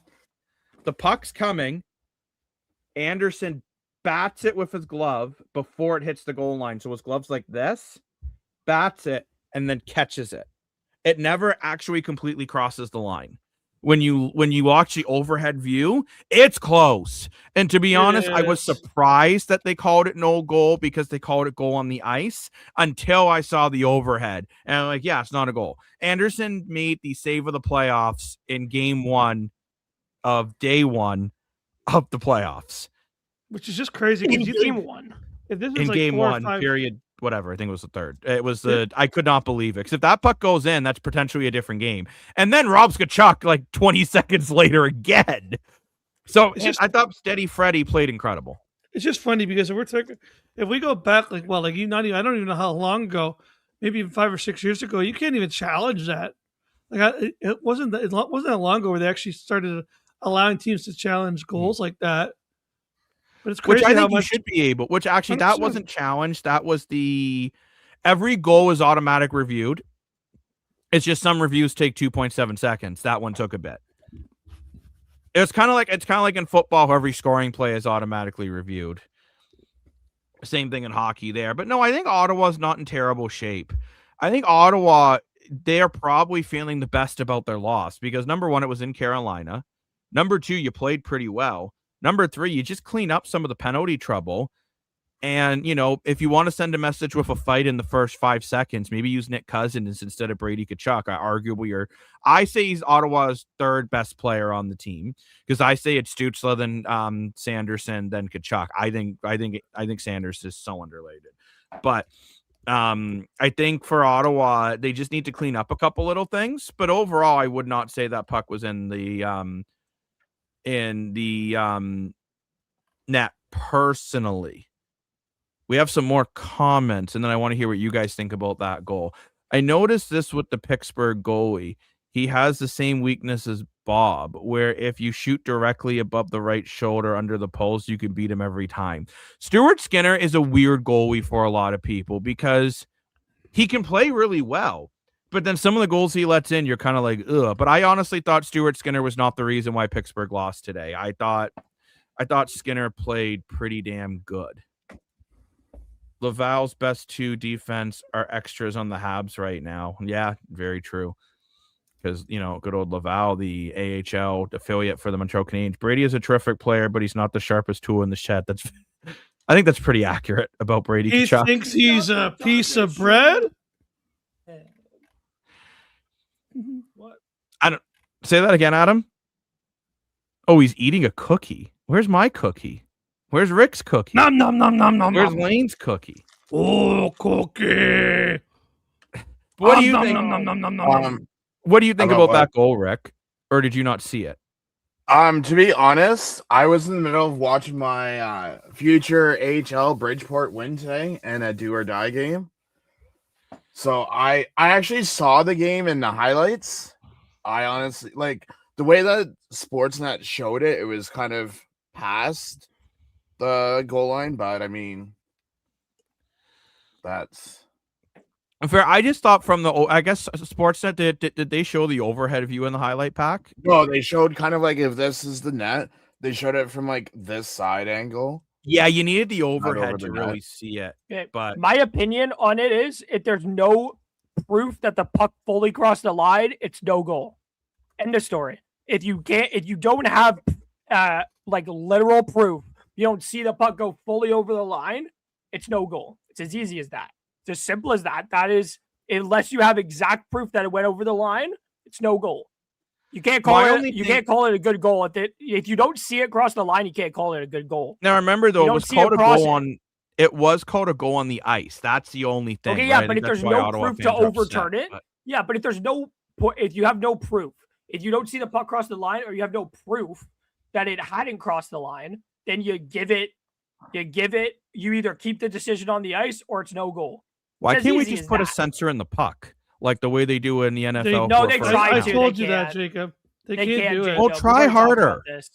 If because ChatGPT can tell me how to build a tunnel under the 400 with 10 of my friends with enough beer, yes, we asked it that, then I don't see why that it can't figure out how to put a sensor in the because they actually did a documentary. I told you this before. They actually did like a 30-minute documentary on it. That's too like- long. And they actually explained it because the puck is cylinder, because it's a 3D object, the way they tried to put the sensors, it will never fully pick it up. I think they They've could do tried. it. I think they could do it. I think they just choose not to. They already do have sensors, but they can't do Well, it the then way put how in you better want to do it. sensors. I don't know. I the technology is It would gonna weigh be there too much. eventually. Who's the Leafs' best golfer? I'm Probably gonna say Austin Jake, Matthews. No, Jake don't care. Gardner, former Leaf, definitely the Leafs' best golfer. No, it's definitely Austin Matthews. He's been on the course enough. Poor Austin Matthews. He's on there. And no, every I'm year. not digging. No, I'm not digging the tunnel. That's why I'm bringing 10 of my closest friends. And they have to use spoons. Okay, I'm gonna Yeah. ask ChatGPT right now how to put. I'm gonna ask ChatGPT. Well, it's Lane. Yeah, Lane was feeling under the weather, but It's all the Benadryl you Lane. guys sent in the Lane. comment section got to It's him. a me. It's a lane. Whoa. But what do you guys think about some of the matchups tomorrow? I mean, we don't need to dig Can I into just them. mention something for tomorrow? Absolutely, Rick, the Who's- floor is yours. Who the HE double hockey sticks bright eye is it to start a game at 5:45? Just saying. Yeah, that was weird. Out of all times. It's going to start at 6. It's not going to start at 5:45. It's going to start at 6. No, obviously it's going to Almost start at guarantee 6 with that. national anthem and everything, but still. Oh, Put it at It's stupid. 6. I don't understand it. Like, that's just dumb. did you know both the Canadian anthem and the American anthem start with O? No. Oh, say, False can't you see? information. It's a Oh, lie. Canada. False information. Jacob spreading fake news on the internet. No good, Jacob. Don't lie. No one ever Don't spreads lie, fake news Jacob. on the internet. You're spreading fake news. I will- Jacob. Lane, I'm don't gonna do the cancel Mario you. thing ever again. Jacob, off topic. I have It's a friend me, moving to Toronto. Mario. I have a friend moving to Toronto on a private military contracting job. It's Luigi time. He has a family of 4 and he's bringing his mother. What part of Toronto do you recommend? Oh, that's a. I recommend no part of Toronto, and I don't recommend no because Toronto's so expensive. That's what Yeah, I I was mean. gonna say I don't that's think tough they'll come for to the Toronto. budget.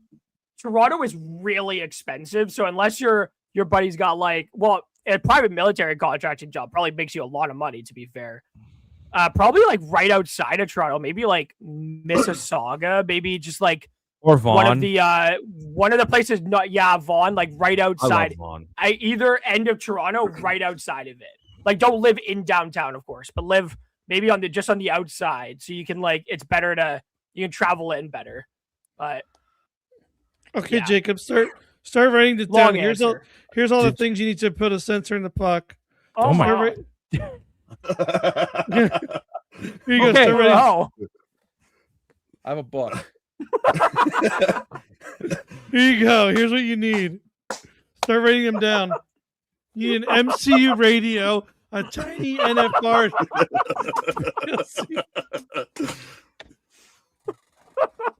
You need, Hey, listen. If football No, can hold on, do it hold to on, a hold on, hold football- on, hold on. No. Listen here, okay? All you gotta do, I got it right here. Lane, I have it. Uh-oh. And If the it's CFL can- done. There's the puck. There's the sensor. Look at this. Listen, if That's all It you looks like a need. donut. There's the puck. Look at donut. There's the sensor. Call me NHL. I'm pretty sure that's what they do so- already. If the CFL can do it with footballs, I'm sure they can do it with pucks. Just got to Thank find the correct way. Just don't let them kick them because the kickers will get angry. I don't know. Apparently, they've tried everything, and this doesn't He's work. gonna be the main lawyer for the private military contract, transferring from private firm. They're giving. Oh my gosh, you can move in with me. I'm kidding. So yeah, then I would definitely suggest there's some really nice condos in downtown Toronto if he's looking condo lifestyle. If you're looking house, I would go Mississauga or Vaughan. Adam's basement is a good pick. Oakville. Adam's basement. Oakville got some too. expensive houses out here. Cokeville, as I like to call Oakville's it. a nice spot. I've been too. living in Adam's basement for for 2 years now. It's a great True, yeah. spot. Well, Lane, I know you wanted to talk I've been baseball sending here. exterminators down there. So you know what? And nothing's working because Lane is apparently invulnerable to being poisoned by There you go, Lane. exterminators. I There's am your the question of the poise. He's night. Lane, here you go, bud. You want to talk Blue Jays. What's your prediction for the Jays' next 4 games? Where do I start? 0-4? Come on, Jeff Hoffman's got to be the starter now, right? Oh my Yeah. God. Listen, Jacob, that comment that I was reading was saying that Schneider has so much confidence in Hoffman. I guarantee you, if they do not pick up wins soon, you'll see Schneider lose his job. And maybe that's what He the might. Jays do. Wow, that's a hot take, but it's possible. He didn't get the extension that Shapiro and Atkins did. I don't know. I was just talking to my friend. He got right? He got It's a just 1-year crazy. extension, no? Yeah, he only got 1 year. I don't know what's going on with the Jays. Like Okamoto forgot how to play baseball. Okamoto had a couple Yesterday really was big a hits pull today. a bullpen day. No, Lauer's Max been Scherzer was in horrible. today. Scherzer's been No, horrible. yesterday was Fisher. He only lasted 1 inning. Then Lauer was in for an inning. No, Lauer's Lawler in for pitched more than that. 5, which was weird. He pitched Okay, 5 well, yesterday. Fisher was still in for 1 inning. The Yeah, first Yeah. inning. So okay, I want to address this because Lawler was it's act- pissed about that. which I don't get why, because if you actually look at the way how managers do it when they do these kind of games and they bring in like a bullpen starter guy, lately the strategy has been always to bring in a like a reliever and then their starter. And the Jays are not the only one that does it. Like I watched the Jays actually had that happen to them a few days ago where when they played Colorado, they did the same thing where they brought in the reliever for one guy. The Yankees do it. Like every team does this. They put in a reliever for 1 inning, and then they bring the starter in to go 2 to like 2 innings to 7, and then bring in the bullpen for the rest of the game. It's like a pretty common strategy. So I don't understand why Eric Lawler's being such a baby about it because Passenger side on his best friend's ride, trying to holler at me. And I'd say the reason why Lawler's pissed off about it is picture a starting goalie, right? The goalie comes in for 3 minutes of the game, and then you put in the goal you actually wanted to start. but Lauer's Like, not a starting pitcher. He is this year, though, Lane. He is this year. Not for long. Well, he is. But the thing is, though, until you get Bieber and or Savage back, you need Lawler as a starter. So to hurt his confidence. Justin Bieber's going to be a starter on the Toronto Shane Blue Bieber, Jays after sorry. he just Baby, performed at Coachella? baby, throw! What? Baby, Jacob, are you- baby, this is baby, crazy. throw! The Biebs- Fastball, the Biebs curveball, make don't so you much know? Okay, so No, Jacob, what do let's you talk about it. Thousand Justin strikes. Bieber, amazing show at Coachella Strikes. last week, guys. Pretty phenomenal. what do you think the Like, Jays you're- have? How do you know, Adam? Did you go? No, I watched it on man. YouTube. I actually would have loved to. I love the Biebs. The Biebs is awesome. Who So doesn't what love about- the Biebs, man? So I want to go around I want to go around the circle here. What do you think the Jays, with the current status of their lineup, have to do to snap out of this funk they're in? What's it got to take? Get a new manager, period. Okay, new manager, Adam. What about you? They got to Well, snap you out know of it what? somehow. I think there's a very basic thing they can do. You know what? It's gonna be real basic, and I want you guys to kind of vision it. You know, close your eyes. I want you guys to vision this.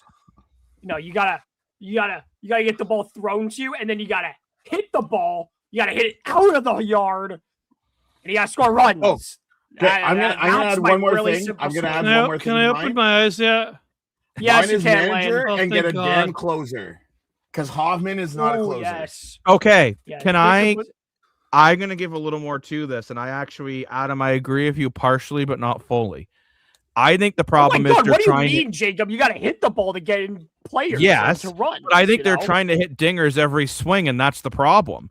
I Yeah. think what worked for the Jays last year was just smart base running, get your singles and your doubles, and create chaos. This year, like, we went to the World Series. Bah! And they stop just- leaving the balls just players doesn't have on enough base juice. for the love Number of God. 2, I think the fan base, and no disrespect, Lane, has got to cut guys like Okamoto some slack. If you're blaming him for your losses, then you're not watching the games.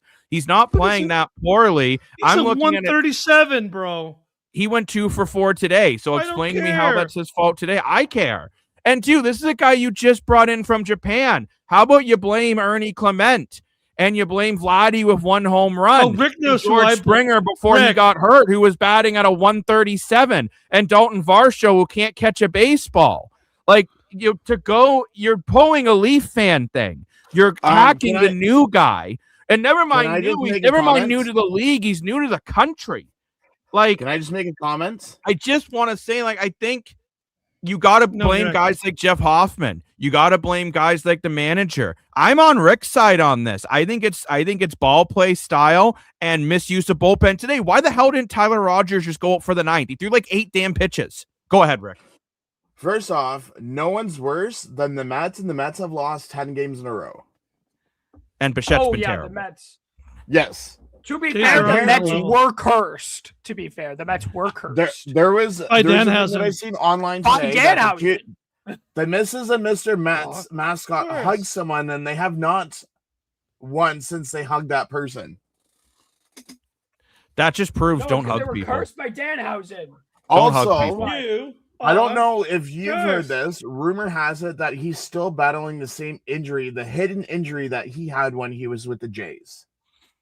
That wouldn't surprise me. That's not fun. Adam, you are cursed. Cursed.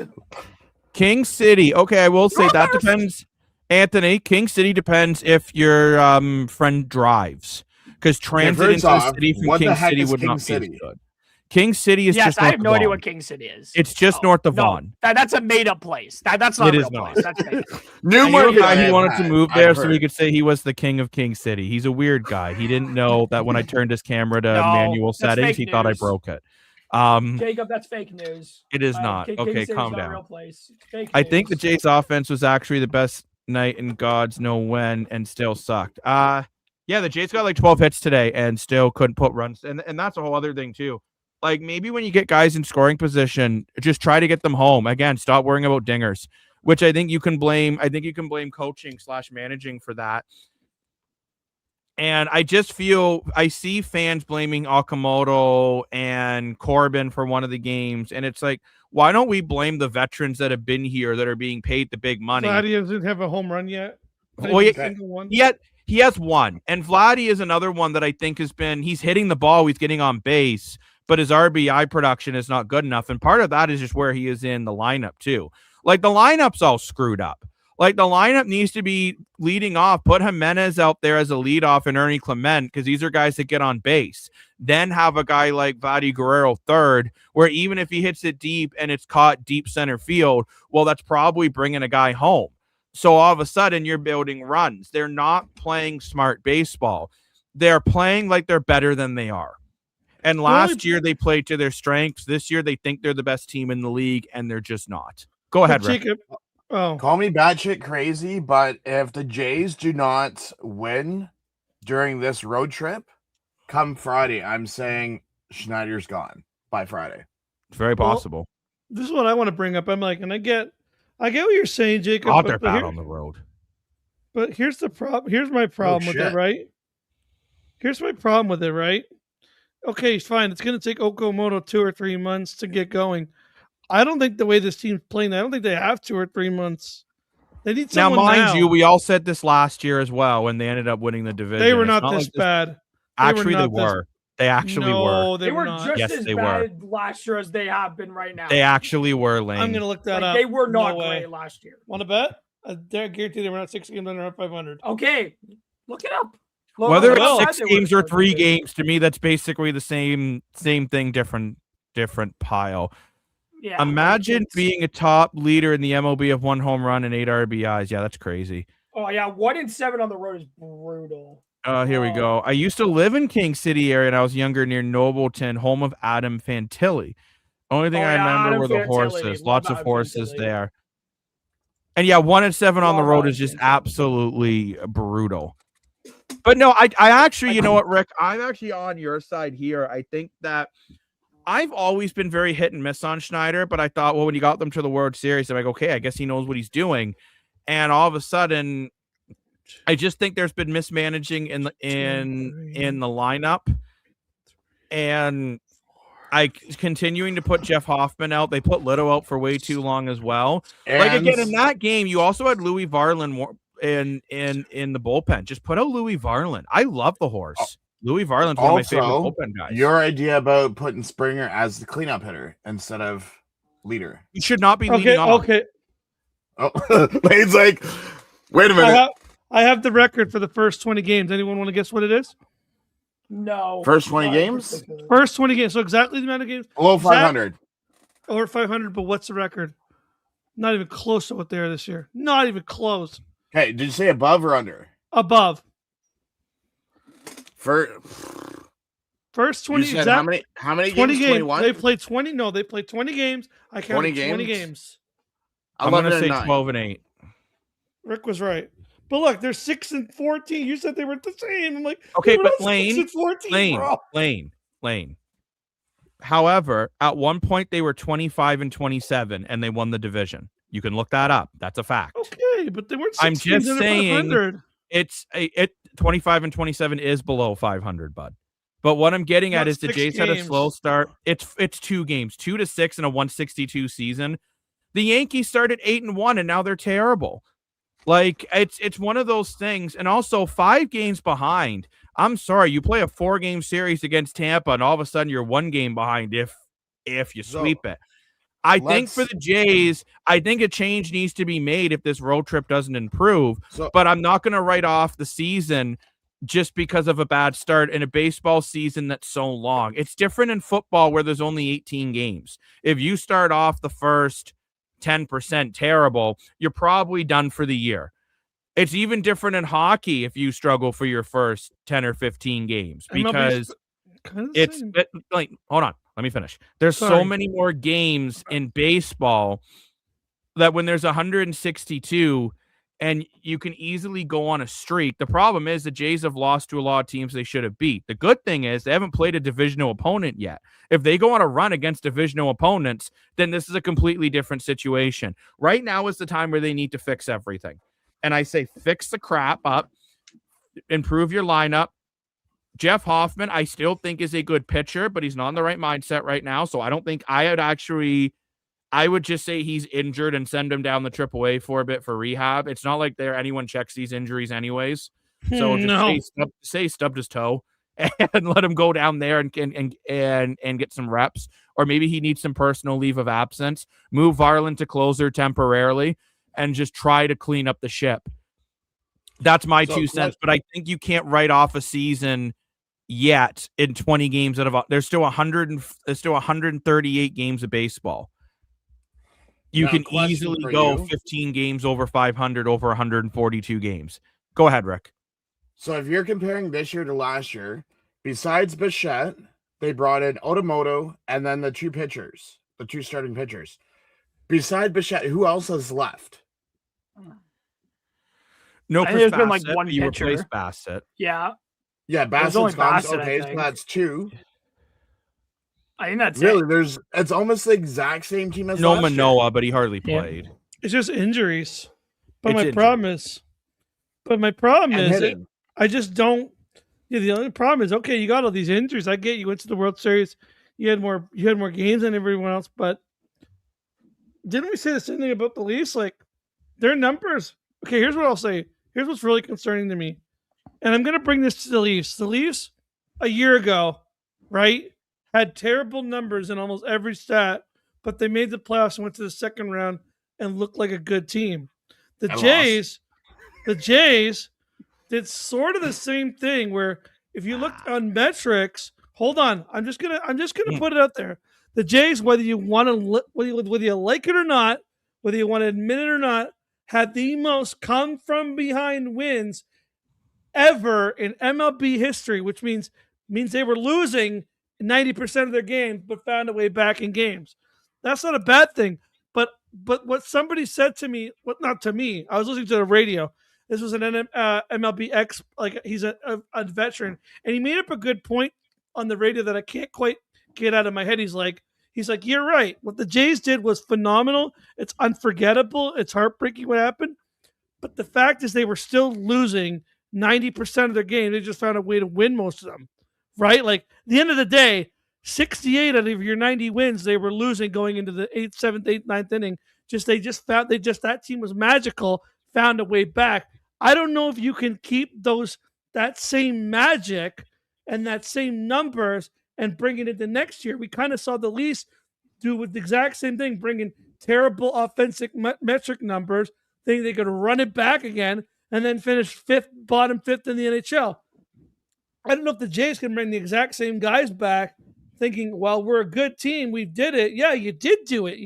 What you did was phenomenal and unforgettable. You probably had one of the best World Series in the last 10 years. I'm not taking anything away from that. What I'm saying is I don't know if you can bring in those underlying stats and try to say we can do it when those underlying stats are already showing now, and now you can't have that same magic, because magic at the end of the day it's magic, right? It's something that is not. You can't define what magic is. You can't define what a magic. Magic is unknown. You can't define the unknown. And I'm scared that this team maybe not doesn't have that same magic this year. And how are they going to bring those numbers down so they can actually improve? That's all I'm trying to say. It's scary. No, I I'm get not what saying you're they can't saying. do it. I get what you're saying, but I agree with Funfish too. More the concern for me, and I'm kind of on Funfish's side here, is by the time this team gets healthy, is it just going to be too late? Because That's you the also problem. have to think, right? If you didn't have all these injuries like Varsho and Springer and Savage and Bieber and Ponce getting hurt in his first start, who looked great before he got injured, this could be a very different season for the Jays. Now, at the end of the day, you got to win. You gotta win whether you're injured or not. But I just feel I'm not at a point in the season yet where I'm gonna call the season a write-off. That's all I'm saying. No, I think there is still I'm time to right the ship. And I think to right the ship, they need to start trying to I think Lane, you're right to an extent. I think they are trying to do the exact same thing they did last year. Yeah. But you don't have the same lineup as you did last year because you got 18,000 injuries. So you need to now reassess the lineup. And by the way, Lane, people are agreeing with you. Like JP Power saying Lane nailed it. Lane getting mystical. But what I want to say about this is for the Jays, I'm sorry, I'm going to bring this back to CFL, but the comment section brought in CFL. Now my brain's on CFL. It was kind of like the Toronto Argos. By the time they accepted that Chad Kelly wasn't coming back and replan their offense around Nick Arbuckle, it was just too late. Because let's be honest, Arbuckle's numbers were phenomenal. They just weren't too big of a hole to dig out of. I think Schneider needs to accept this is not the same team he had last year with all the injuries, and he needs to figure out what is this team's identity. What is it like with Miles Straw instead of Dalton Varsho? What is it like with Schneider in there? What is it like without Addison? What is it like without Savage and Bieber? And instead you have Corbin and Lawler, right? Like you need to, what is it like with Jeff Hoffman just not having it right now? Like you need to start to look at this lineup, and instead of trying to do what you did before, you need to be like, okay, we have a different group of guys here. You don't have IKF, as dumb as it might sound, really good defensively and super fast for a pinch runner. You just have to start to look at this lineup and maybe look down to Buffalo, right? Estrada got one game, played really well, and has never been back up since. So I think there's just some things that the Jays need to do, but I don't think the season's at a complete loss. Like when you compare it to the Leafs, and then sorry, Lane, I will get to you. But when you compare it to the Leafs, I think Craig Berube, you could argue the same thing. Just continue to try, bless you, Lane, continue to try to do the same thing over and over and over again with a lineup that it just wasn't built for it. Schneider is trying to do the same thing where you don't have Springer. You don't have all these other guys. You don't have Varsho. You don't have, even as much as whether you like Bo Bichette or not, he was a 300 average base hitter. And so you need to look at this lineup and look at things you do have. You have a really good infield. You have guys that can make good contact. You have a guy in Schneider who gets more walks per plate appearance than anyone else in the MLB. Put him and Vladdy in a position where maybe Schneider gets on base and then Vladdy can hit a big hit to make Schneider get home. Look at this lineup you have now and try to reinvent it. The issue is you can't be like what the Leafs did and just continue to put out the same crap. You can't be like the Argos did and continue to think that these guys are coming back and then it's just too late. But go ahead, Lane. Well, Rick, I'm going to say something, and I don't want to not get invited to the Ticats home opening game because I feel like you're going to be really mad at me and kick me off. Not really. Everyone has their own opinion. But Jacob, do you remember last year when the Ticats came back every game, and then Bo was like, I got ice in my veins. And it was every game. It was just like, it was a comeback game and a comeback game. And what did I say? I said, there's no way you're doing anything in the playoffs if every game you have to be like, oh, there's a minute left. We got 40 Mind points. you, that game was close in the playoffs, though. I know, but my point is it's not sustainable. And if this Jays team thinks that they can be losing in the 8th and 9th inning every year and be like, oh, we're going to score 7 runs in the 9th inning and always come back. That's not sustainable. Yeah, you did it one year, but you're not going to do it again. Like there's a part of magic. That year was magic, and you can't just say, well, we did it last year. Yeah, you did something that was magical. You had something that was amazing, something that will never be repeated again. No team can run that back because that's impossible to do. You have to know what the issue is and say, well, why were we trailing in these games?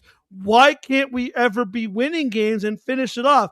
Why can't we be in positions where we're going into the 8th inning and we get a good win instead of always having to come back from 4 or 5 runs every time, right? And now we're seeing the magic isn't there. You're having the injuries. You're having the issues. You're having this guy can't perform and this guy can't do it. It's just because the magic's not there and you didn't bring in the necessary guys to fix the issues that you had last year. You just did exactly what the Leafs did. You were Brad Living. You forgot to go to the dollar store and renew your crappy dollar store plan, so you didn't sign anybody and you said, what to do? We're just going to bring back the same team and not sign anyone. When I said, what did you need to do? You should have signed Edwin Diaz. You should have signed Eugenio Suarez. You guys sent someone from Japan who's batting 146 and barely knows how to play the damn game and thought, well, we'll run him in 6 months from now. And in 6 months, you might not even be in the playoffs. You might be picking first over on the draft. And I'm sick and tired of it. I'm sick of these teams. I'm sick of Toronto franchises sitting around and waiting for things to happen because things are going to happen when you sit on your hands. I'll get you a key. Don't worry. So before Jacob goes to Key's comment, there's one player I know for sure Lane wants traded immediately on this team, and it's goddamn Miles Straw. Oh my God, yes. It drives me crazy. Yeah, he's struggling. And I do get what you're saying, Lane, to a point as well, but I think the difference between the Jays and the Leafs is that the Jays made it all the way to the World Series. The Leafs haven't made it. The Leafs have never made it to the Stanley Cup Finals past the original 6 when there's been more than 3 rounds. I understand that, but still, man. No, I get it. I just, again, I'm just not a sit on their hand. Like that's why I'm so jealous of Vegas. Like whether you like Vegas Lane, or not, they do things. Don't worry, I will. Lane, I do want to point out though that this is a long season, and yes, but I will say that the one thing I will say is that overreacting, I'm not saying you're overreacting, like your concerns are valid, but pulling the trigger 20 games into a season and making the trade it could make a situation worse. It can. Adam. No. So no, but what I'm saying, Lane, your concerns are valid. That's what I'm telling you that, but I'm saying if you pull the trigger too early, and you try and fix a problem that may not be a problem at some point, you're opening up the issue of it maybe not working out. And then it's like, oh, why'd you make this trade? And why'd you make that trade? Because you didn't but I think you have to make a trade at some point. Too. No, I understand that. Because Vegas, look at Max Pacioretty. There was no need to make the Max Pacioretty trade. They look at Marc-Andre Fleury. For the sake, that's the issue with Vegas, is Vegas. Yes, Vegas are ruthless, and that's a good thing. But the way they run their organization also opens them up to making a lot of horrible trades that ends up biting them in the butt because it just messes everything up. Now, the Jays, it would be a different situation with the Jays just because the Jays aren't playing well, and it's obvious they need another hitter. Like, that much is obvious. Okamoto obviously needs more time to adjust to playing the American game. And I think bringing in somebody else to help take pressure off of him would be a good thing. So, Lane, I actually do agree with you partially. but I don't want the Jays to make a move just because they need to make a move yet. I don't want them to jump on something and then it go wrong for them is all I mean. It's kind of like remember when Vegas was like, oh, Marc-Andre Fleury's the problem. We're going to go get Robert Leonard. We're going to get, because Marc-Andre Fleury's about to retire. He's too old. And then they get Leonard and he's terrible and Fleury's great somewhere else. It's like when the Leafs decided, oh, we don't need Fraser Mitten. We're going to get Brandon Carlo. Or we don't need this draft pick, so let's bring in Phil Kessel. And then even though Phil Kessel is great, now we're going to get rid of Phil Kessel. I agree. You can also sit on your hands too much and not make moves. You need that you need that balance. And you know what? Our Montreal fans are going to love me saying this. The Montreal Canadiens are literally that perfect example of having that balance of making, like ever since they brought in Kent Hughes, of making the move when they need to, but not over panicking. But I do want to address Key's comment because she's been patiently waiting. And Key, I appreciate your patience. The only thing I can truly think of at this team talking about the Jays is actually prefers losing much more than wins. Wow, you sound like Rick Bowness here. At this point, the only logical explanation, because it's not the relief pitchers, it's the whole environment. What do they love so much about losses? I don't get it. I think the Jays actually have a good culture. I do. I think it's just been a rough start. And it sucks. It's really unfortunate. I'm kind of more leaning towards what Adam is at, where I don't think I'm going to hit the panic button. I don't know why. I don't think it's hilarious. I agree with him for once. No. So I want to address a comment, but so don't put up the comment. Don't put up any of the comments. Somalian diaper head. You are what? What is happening goes through your here? mind to write either of those two comments is beyond me. That is the funniest thing I've ever heard anybody say about me on the internet. I'm not gonna lie, that is hilarious. I don't know what made you write both of those comments. Adam gets all the hate wrong. Apparently.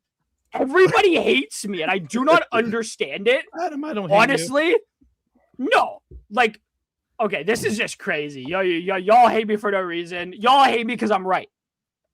That's true. Like most of the stuff, you get mad at what I say, it's because I'm right. You know it. I know it. Whatever. That's just Adam. There was one thing I wanted to address what you said. What I think what bothers me is, again, I swear this is the third year in a row now. The Jays management put all their eggs in one basket, thought we're gonna get Kyle Tucker and we're gonna be good, and they didn't bother calling any other player and have any other backup plan.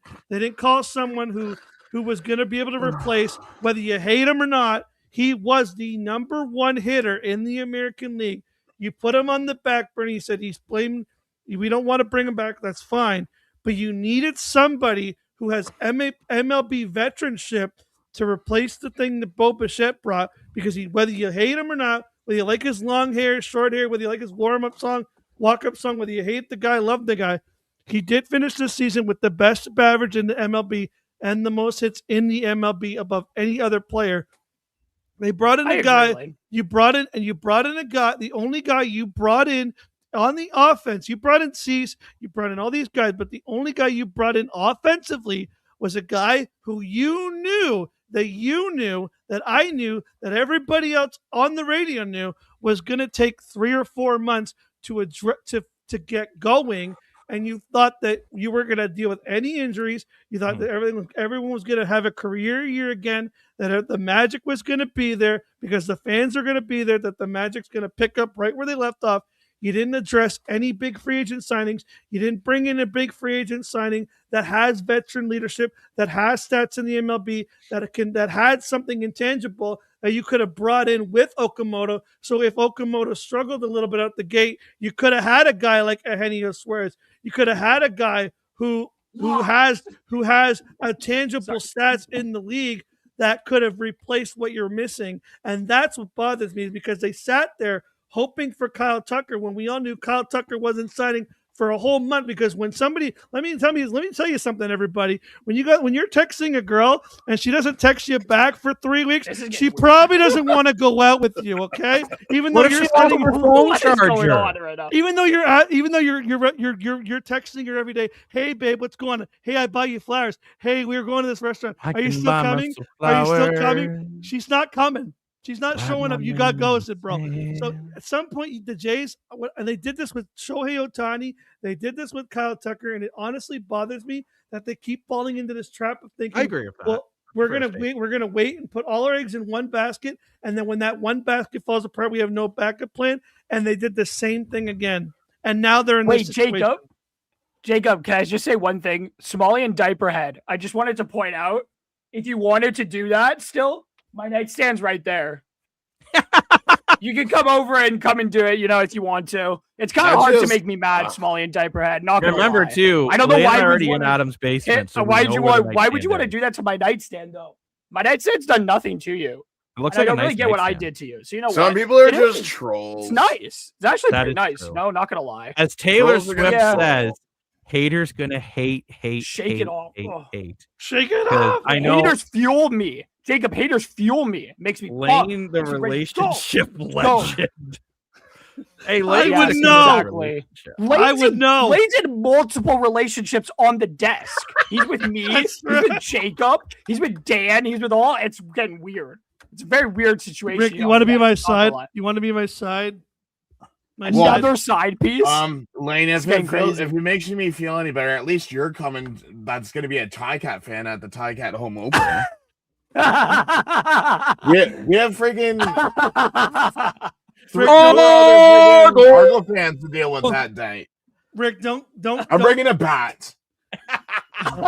Well, and a car to run them over. As Jacob knows, watching a game with me is exhausting because if they drop one pass, I'm gonna be like, too much. We should just go home. It's over. Oh my god. Just so you know, Lane, when you guys watch a game with me, you guys are gonna be like, who the F is this person beside me? He's on a whole nother level. I might be worse. I can't wait. That sounds awful. Let's just say it's not gonna be PG, and I don't leave a game with a voice. Oh, yeah. And the video got games. the experience of those videos. I guess I should send Adam the video, Jacob, that I sent you the other night. Yeah. Yes. That was But fun. guys, just to get back on track a little bit about some hockey, there was comments saying, let's go back talking about the Habs. So Montreal does play Tampa. We weren't talking about the Habs. When were we talking about the Habs tonight? Well, I mentioned first Jacob Habs said we management. should talk about tomorrow's games, and then we got sidetracked. Oh, okay, yeah. So yeah. let's We were talk a talking little about bit that, yeah. about the Montreal Canadiens. Don't ask me to speak French. That's our secret. I And won't. I'm very curious to see how this goes. You have experience versus young, speed versus size, although not that Montreal is a small team, but I'm curious for Montreal fans in the chat, and I want to ask you guys, how concerned are you guys about Noah Dobson being out for the start of this series? I think it's a big concern. if you're I would Montreal. be concerned. You're not Noah concerned, Dobson's a Lane, big really? piece. Noah Dobson's a Noah legend. Dobson's a big part of that defensive love core. Noah I would be a little bit concerned about the guy that you acquired to come and help Lane Hudson and all of those guys. I I'd don't be need help. concerned. I'm Lane Wait, Hudson. I would be- don't need help. I would be concerned if the His guy name you is brought in to help Lane. Lane. Okay, He's good. Lane. Can He's I good. finish? His name is Lane. That's all I have to say. Okay, Lane. For a second. I love you, but shh. He's gotta, they brought him in to help him play like defensively. Like that was the point in bringing him in. And I would be relatively concerned in losing him because he is, but I would also be like, yeah, but Tampa Bay doesn't have Victor Hedman. And Victor Hedman's still missing, even though they've been fine without Victor Hedman for a large part of the season. Mhm. He is a big part of that team. He is their leader. And, but I would even say like these two teams are very high scoring teams. Tampa Bay is the better defensive team anyways. But if I'm going to say it again, if anything, a big thing for Montreal would be to force Tampa Bay into taking undisciplined penalties. Tampa Bay has over 1,200 penalty minutes this season. 1,207 penalty minutes this year. If this game, if Tampa or Montreal are going to win this series, then thank you. I'm not going to say your name, but I love that you'll defend me at least. Hong Kong Both farmer. of these teams need to stay out of the penalty box because these two power plays are two of the most elite power plays in the game. Oh, I disagree with that. I think I actually agree with that. I think I disagree with. I don't top know. Line is damn near unstoppable, and I will think if say this becomes a same with shootout between goal scoring. Tampa. I actually think that if this becomes a shootout and goal scoring, I think Montreal's got the upper hand. No disrespect to Tampa's skill. This Montreal team is so damn fast. So Jacob, I have a question for you. I like questions. So the only major player Tampa Bay is okay, Jacob. The only player Tampa's high end player that they're gonna miss for this game is Victor Hedman. Yeah. Pontus Holmberg, I don't think is that big of a miss for Tampa.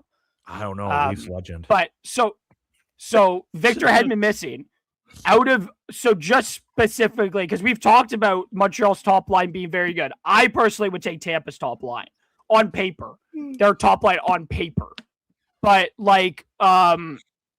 I personally, so you think Tampa Bay's top 6 is worse than Montreal's top 6? Is that what you're saying? Basically, you would take Montreal's top 6 is faster. I think Tampa's is more experienced. So that's why I'm saying if it comes to a shootout of speed and skill, yeah, I would give it to Montreal. I'm taking Tampa still. They have Nikita Kucherov. They have Jay Getzel. They have of their guys. So Kucherov over 40, Getzel over 30. Sorry, nearly 40. Brandon Hagel. Guess how many he has, Jacob? 36. He's a very good goal scorer. Darren Radish has 22 on the back end. Anthony Cirelli's got 23. Brayden Point, despite missing a lot of time, nearly 20-plus games. When are we going to Brayden Point's got 18 goals. Goncalves, who's deep in their lineup, has 11. Bjorkstrand, who is deep in their lineup, has 12. Pontus Holmberg, missing him, but he has 11. You got Yanni Gord, who scored 9 goals, but has big experience in the playoffs. Younger, faster, yeah, but at the end of the day, it doesn't matter how quick you are because the other team could slow you down. In a style of play that Tampa could play because of their experience in the playoffs, Tampa Bay can find a way to slow down Montreal. And it doesn't matter if Andre Vasilevsky's on. It doesn't matter how young and fast Montreal are.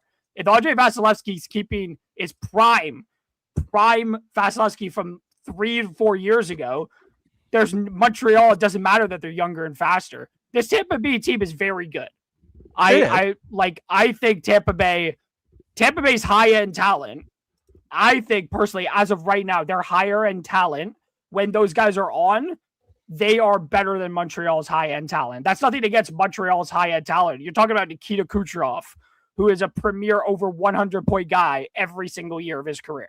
Not every single year of his career, but is very good at what he does. Down a little bit, right? You have Nick Suzuki over 100 points. I'm not saying they're bad. I'm not saying that Montreal's skill is bad either. No, I know. I would take Tampa's. Let's actually break this down. That's just right? me.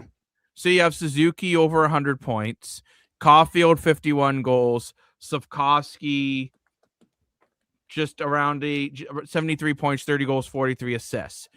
Yeah, the second line I will admit can be at times a little underwhelming.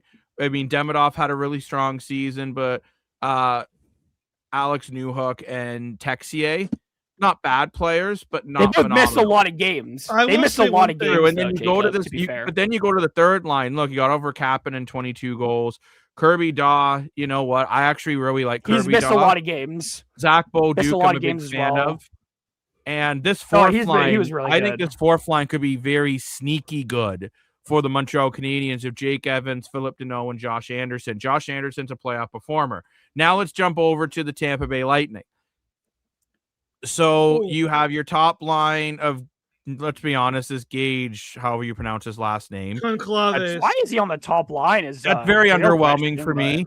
I mean, 11 goals, 22 assists. Brayden Point, 63 games, 18 goals, 32 assists. Yeah, Kucherov for sure, but I would argue Montreal's top line more talent than Tampa Bay's top line. The second line, I actually think Tampa Bay has the advantage. I think their second line is a bit more skilled than Montreal's second line. We have Brandon That's Hagel. why I said their line's on paper. Very, very good That's what season. I said specifically. Anthony Cirelli, very, very good season. Jake Guentzel, very, very good season. Third line, Nick Paul, I think, had a pretty underwhelming season for Nick Paul standards. Yarny Gord, okay, but as you say, Adam, to point out, he has a good playoff experience.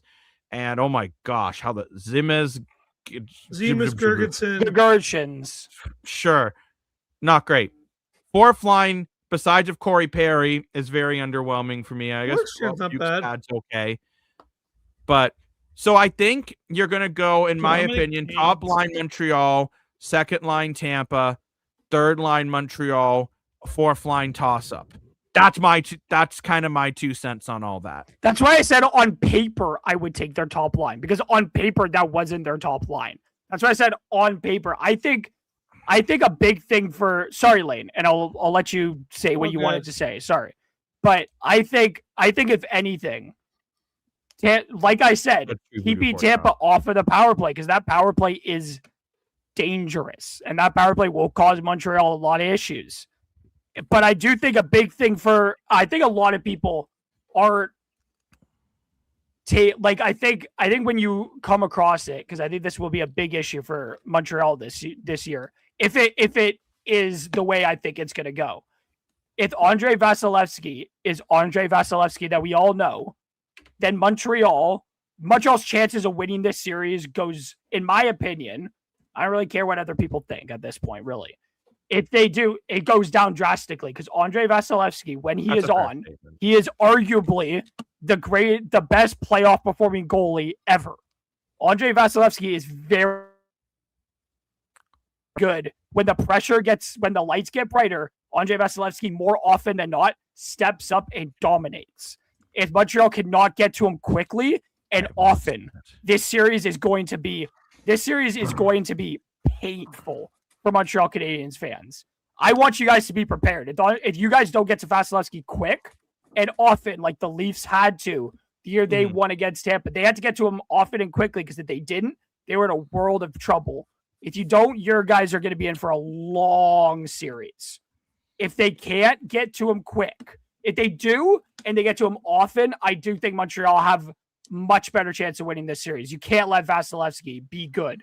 You can't let him get going quickly. Sorry, Lane. You go ahead. I could see a series going 6 or 7, but go ahead, Lane.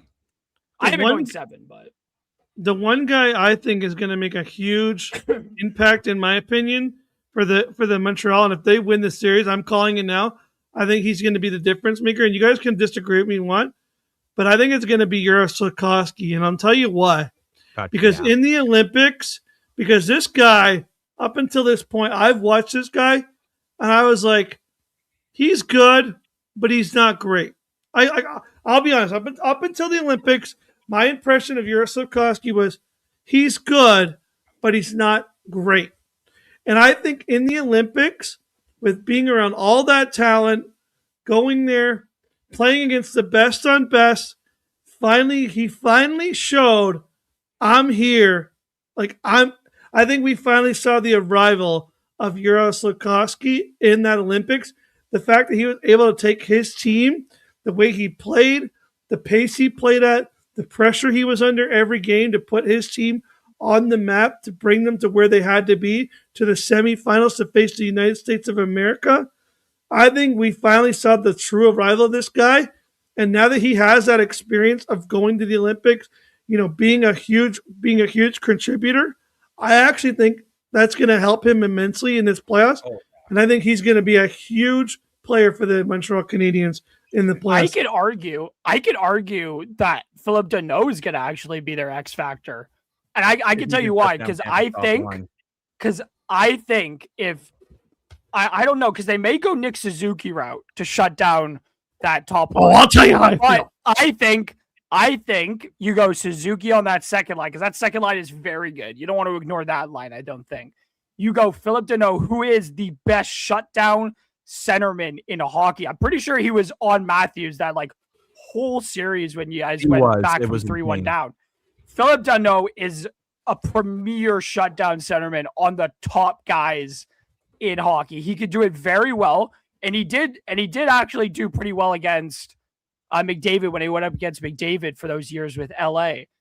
I do think he is very good at it. I think if Philip Deneau could get in there and make Braden Point and that Braden Point Nikita Kucherov line very uncomfortable, it could be in reverse. That this could be a long series for Tampa.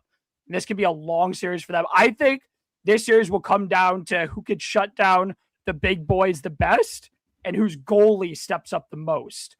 I think this could be very interesting. I can see it going both ways. I went with Tampa just because I believe in Andrei Vasilevsky more than I believe in Dobish / Fowler. But that's just because he's proven to me just how good he can be. And I've seen it with my own 2 eyes. I haven't seen it with those two. But this series could be a very different. I think Montreal can win it in 7. I really do. Just because I didn't pick them doesn't mean I don't think they can win it. With Ottawa, it's the exact opposite. But we're not talking about them, of course. But I actually, unfortunately, and this isn't, I'm sorry if I'm going to sound like a broken record, but I think this will end up being winner of this series will probably win the East, because I think these are the 2 best teams in the East, in my opinion. And that's why, in a way, it's really frustrating that this is a first round matchup. But Rick, you from Hamilton Sports Central, the man, the myth, the quiet. legend. So you've been too quiet over there. You're scaring me. One, do we know how long Noah Dobson's out? He could be back as early as game 4. He's getting reevaluated early this week. Ooh, and Gallagher healthy scratch as well was an interesting decision by Montreal. So that's tough to have lost him for that long. The other key thing that no one's pointed out is Montreal's 7-3 in the last 10. Tampa Bay's 5-5. And also, in those last 10, Montreal has beat Tampa Bay twice. It's a good point. That is a very good point. So, just saying. And also, regular season doesn't matter when the playoffs hit, but I understand what you're saying. I know. Even though Montreal loses Dobson, Tampa Bay loses Hedman, points-wise, Montreal's defense is better, points-wise. And Lane Hudson would be that have Tampa Bay. And I think what we're forgetting too is, number one, I saw Funfish saying Nick as in Nick Suzuki. I've argued now he's a top 10 center in the NHL, maybe a top 10 player in the NHL. I said he's the top 10 center in the league. Did. I said that as well. I'm the one who brought it up. But with an X factor could also be Lane Hudson. Lane Hudson. What has shocked me when I watched Montreal games, and I'm just going to say, Radish as well. When I saw the size of Lane Hudson when he first came into the NHL, I'm like, this is a Gustafsson. He'll be an offensive defenseman who can't defend to save his life. And it's been the complete opposite. Lane Hudson's actually really good defensively. And I think Lane Hudson could kind of be like what Quinn Hughes, I think, is going to be for the Minnesota Wild and be that cheat code. So it'll be interesting to see. And Voodoo Pork Chop, I do agree with you. That Deneau line may end up almost being like the second line for Montreal, just because it's Philip Deneau. Getting him was such a smart decision by Montreal. It's familiarity. It's good leadership. And you're bringing in a guy that can potentially shut down anyone. This is the series out of the East that I'm most excited for. I can't wait to break this all down tomorrow, even more, or today. Actually, at this point, it's 1 a.m. here in because I may be watching that with my who needs Montreal sleep during the playoffs? Friend Adam. I might be talking with the other Adam tomorrow, Jacob. I might be watching that game with the other Adam. Wait, Adam, does this mean he'll be also in your basement? Let's go. No, I don't know where we're going to watch the game at, so he may be here. I'm not sure. Basement. We'll have to wait and see. And you'll see Lane and Ooh. By the way, have you noticed Rick's camera is on a slightly different angle today? That's because he's also in your basement. Oh, everybody's in my basement. He brought his whole setup to my basement. Usually how it works is usually my TV, I have the game on, even when I watch on Flow Sports. So I had to turn my TV off because I don't want to get copyright, even though there's no games on right now. So that's why I have my camera at a certain diagonal. But what an interesting week for sports. NBA playoffs. You have Conference Finals, Brantford Bulldogs against Barrie Colts. Oh, I'm excited starting for that. Wednesday. Toronto Patriots against Newmarket. Junior A championships. NBA playoffs. AHL playoffs.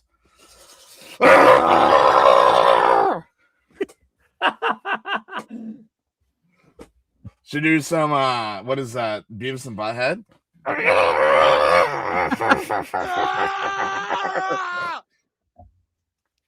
Yeah, honestly, this is the most wonderful time in sports besides the World Juniors. But Lane, I know, is a huge wrestling fan.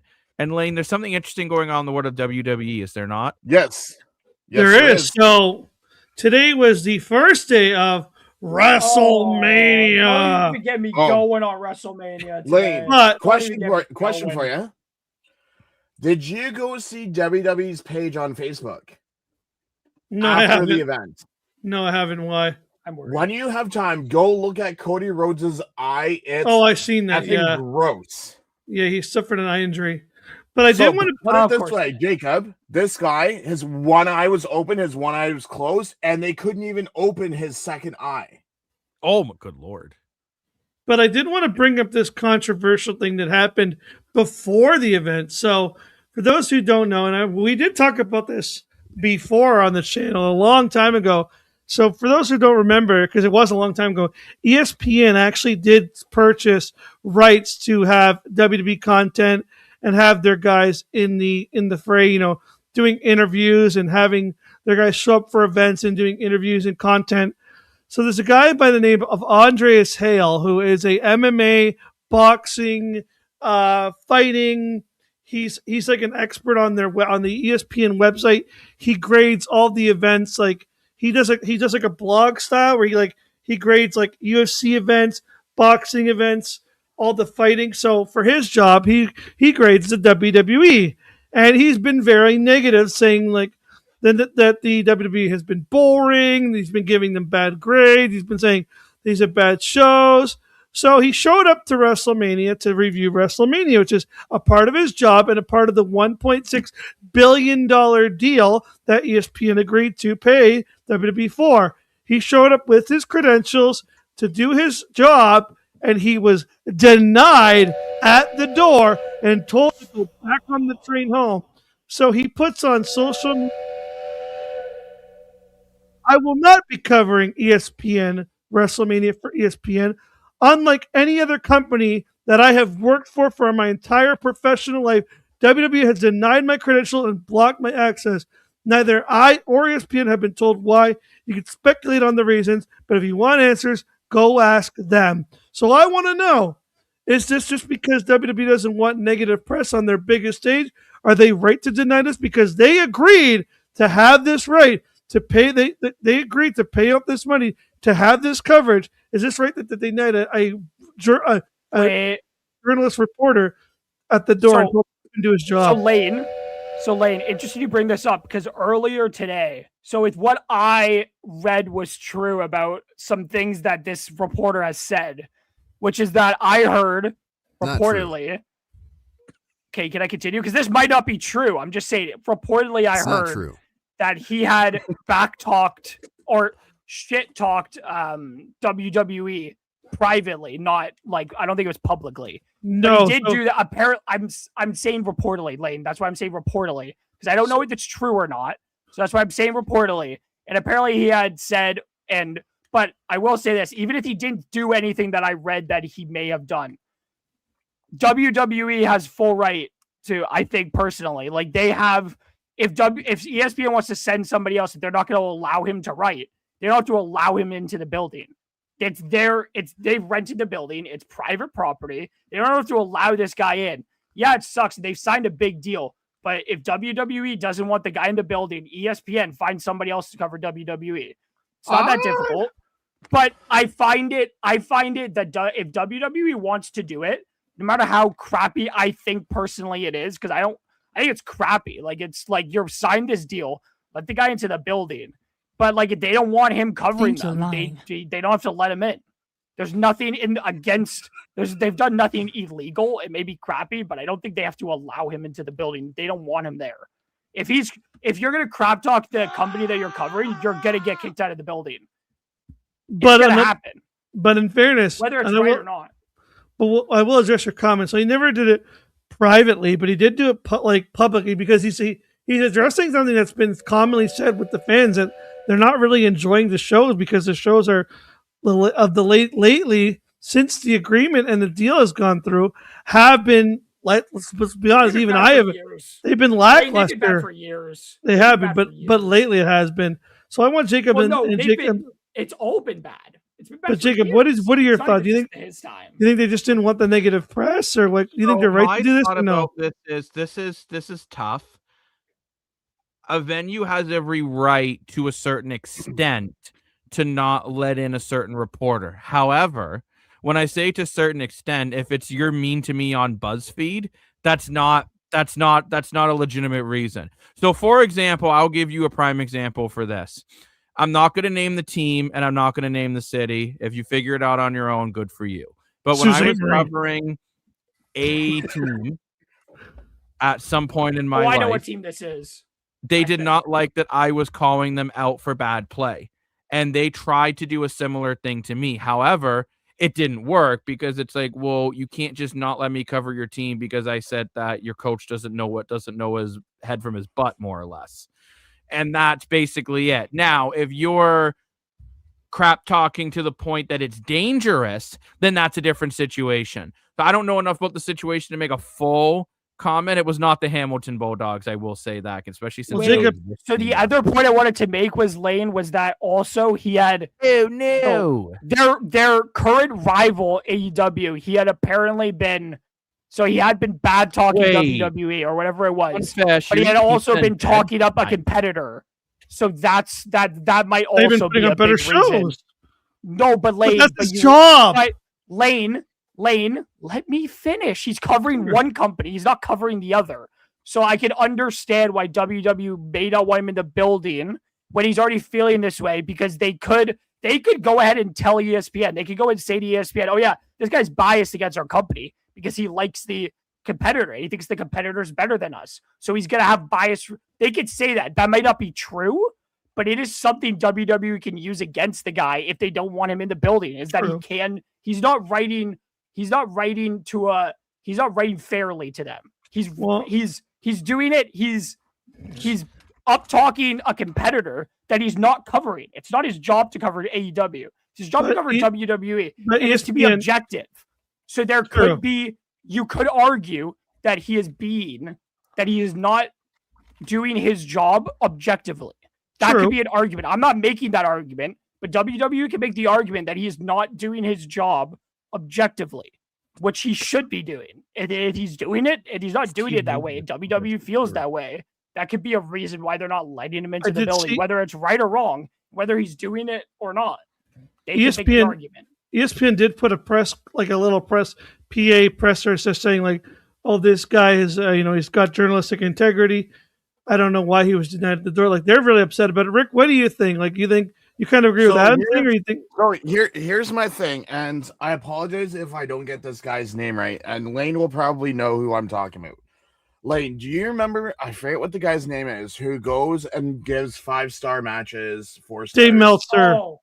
Dave Meltzer. Do you not think it's that if this ESPN guy and Dave Meltzer wrote reviews, is it like another Dave Meltzer thing where no one's going to give a crap about what this ESPN guy writes?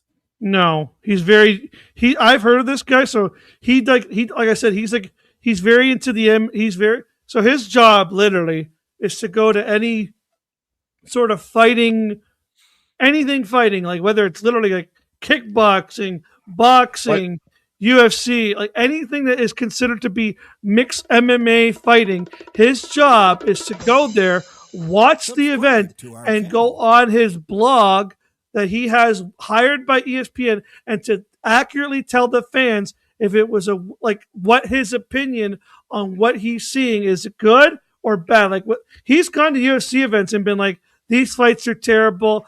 The fights were horrible. The refs were biased." Like, he doesn't pull punches on any companies. He does it from a pure professional standpoint, where he calls out when the refs do a bias call, whether this event was good, he's kind of giving the perspective to the fans on like his environment there, but he's been doing it for multiple years and multiple different countries. Okay. So I have a follow-up question for you. So let's say this ESPN guy writes blogs for baseball. Okay. Yeah. Goes to a hockey game, gives his thoughts on hockey. Probably not. He's good at baseball, but baseball and hockey are two different sports. MMA and wrestling are two different sports. MMA is real, where there's skits writing and wrestling. So it's like apples to oranges. No, I get that, but again, he's a big, he's like said, he's like a big fan of it, and he's given praise. Like he gave praise to them when they had their women's show, which I remember we talked about when they did their women's show, and they did a very good job. Like he came on and was like, "This is one of the best shows they've ever done. This is an A+." Like he's been covering wrestling for like many years before this deal, and he has publicly come out to WWE and what Adam was saying, the other company, which is All Elite Wrestling, and he has given like fair praise, and people have found his commentary to be fair. Like he understands that one is scripted and one is. It's not like he's looking at it from like a perspective where it's like, well, they know what's going on beforehand. He's actively like he knows what environment he's in. And he's able to like actively say his job. So he was really upset that he's like, I've done this for years. You guys have always let me in.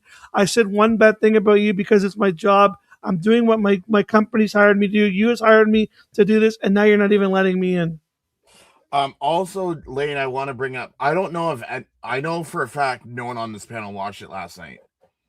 Did you hear the uproar last night at the Hall of Fame? No. So I can't remember if it was Steph's little spiel, but as soon as Vince McMahon's name was brought up last night, everyone went on an uproar and started to chant his name. Oh, yeah, well, of course. Maybe it was Steph, because Steph, that's her dad.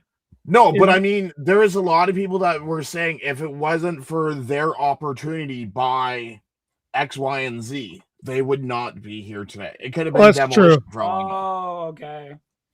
And then everyone just started an uproar chanting for Vince. Yeah, that's crazy. That's wild. Oh, I think I know who did it. I just wanted to go around and think what everyone thought on that. I thought it was an interesting topic. Well, I mean, it's even with other sports like hockey, I'll use CFL for example, and I don't want to mention these. I don't want to mention these two people's names because you guys may or may not know them. But there's two people in the media world that I know. One covers games now and then for a CFL team, whereas another one goes and covers all of their games. But it's not about what you know, it's who you know and if you can get in there. Because there's not many reporters in some cities, you might get the luck of the charm and you can get in. Luck of the Irish. Yeah, or there may be too many reporters and you not get in. It's true. It's an interesting situation. So Zoran, you're looking at the correct team, just not that person. But you're with the correct team, though. Come on, everyone loves pinball. He's got good teeth. He's don't broke Rick. No, I will say I've met Pinball Clemens in multiple occasions. He's a super nice guy. But I think on that bombshell of Rick almost having water come out of my nose as that, you know what, that would have made a great short. But on that bombshell, it is time for us to head off for the night. I want to thank Rick from Hamilton Sports Central for joining us tonight at the desk. As you guys know, we've talked about it. They're a big supporter of us, so please go and support them.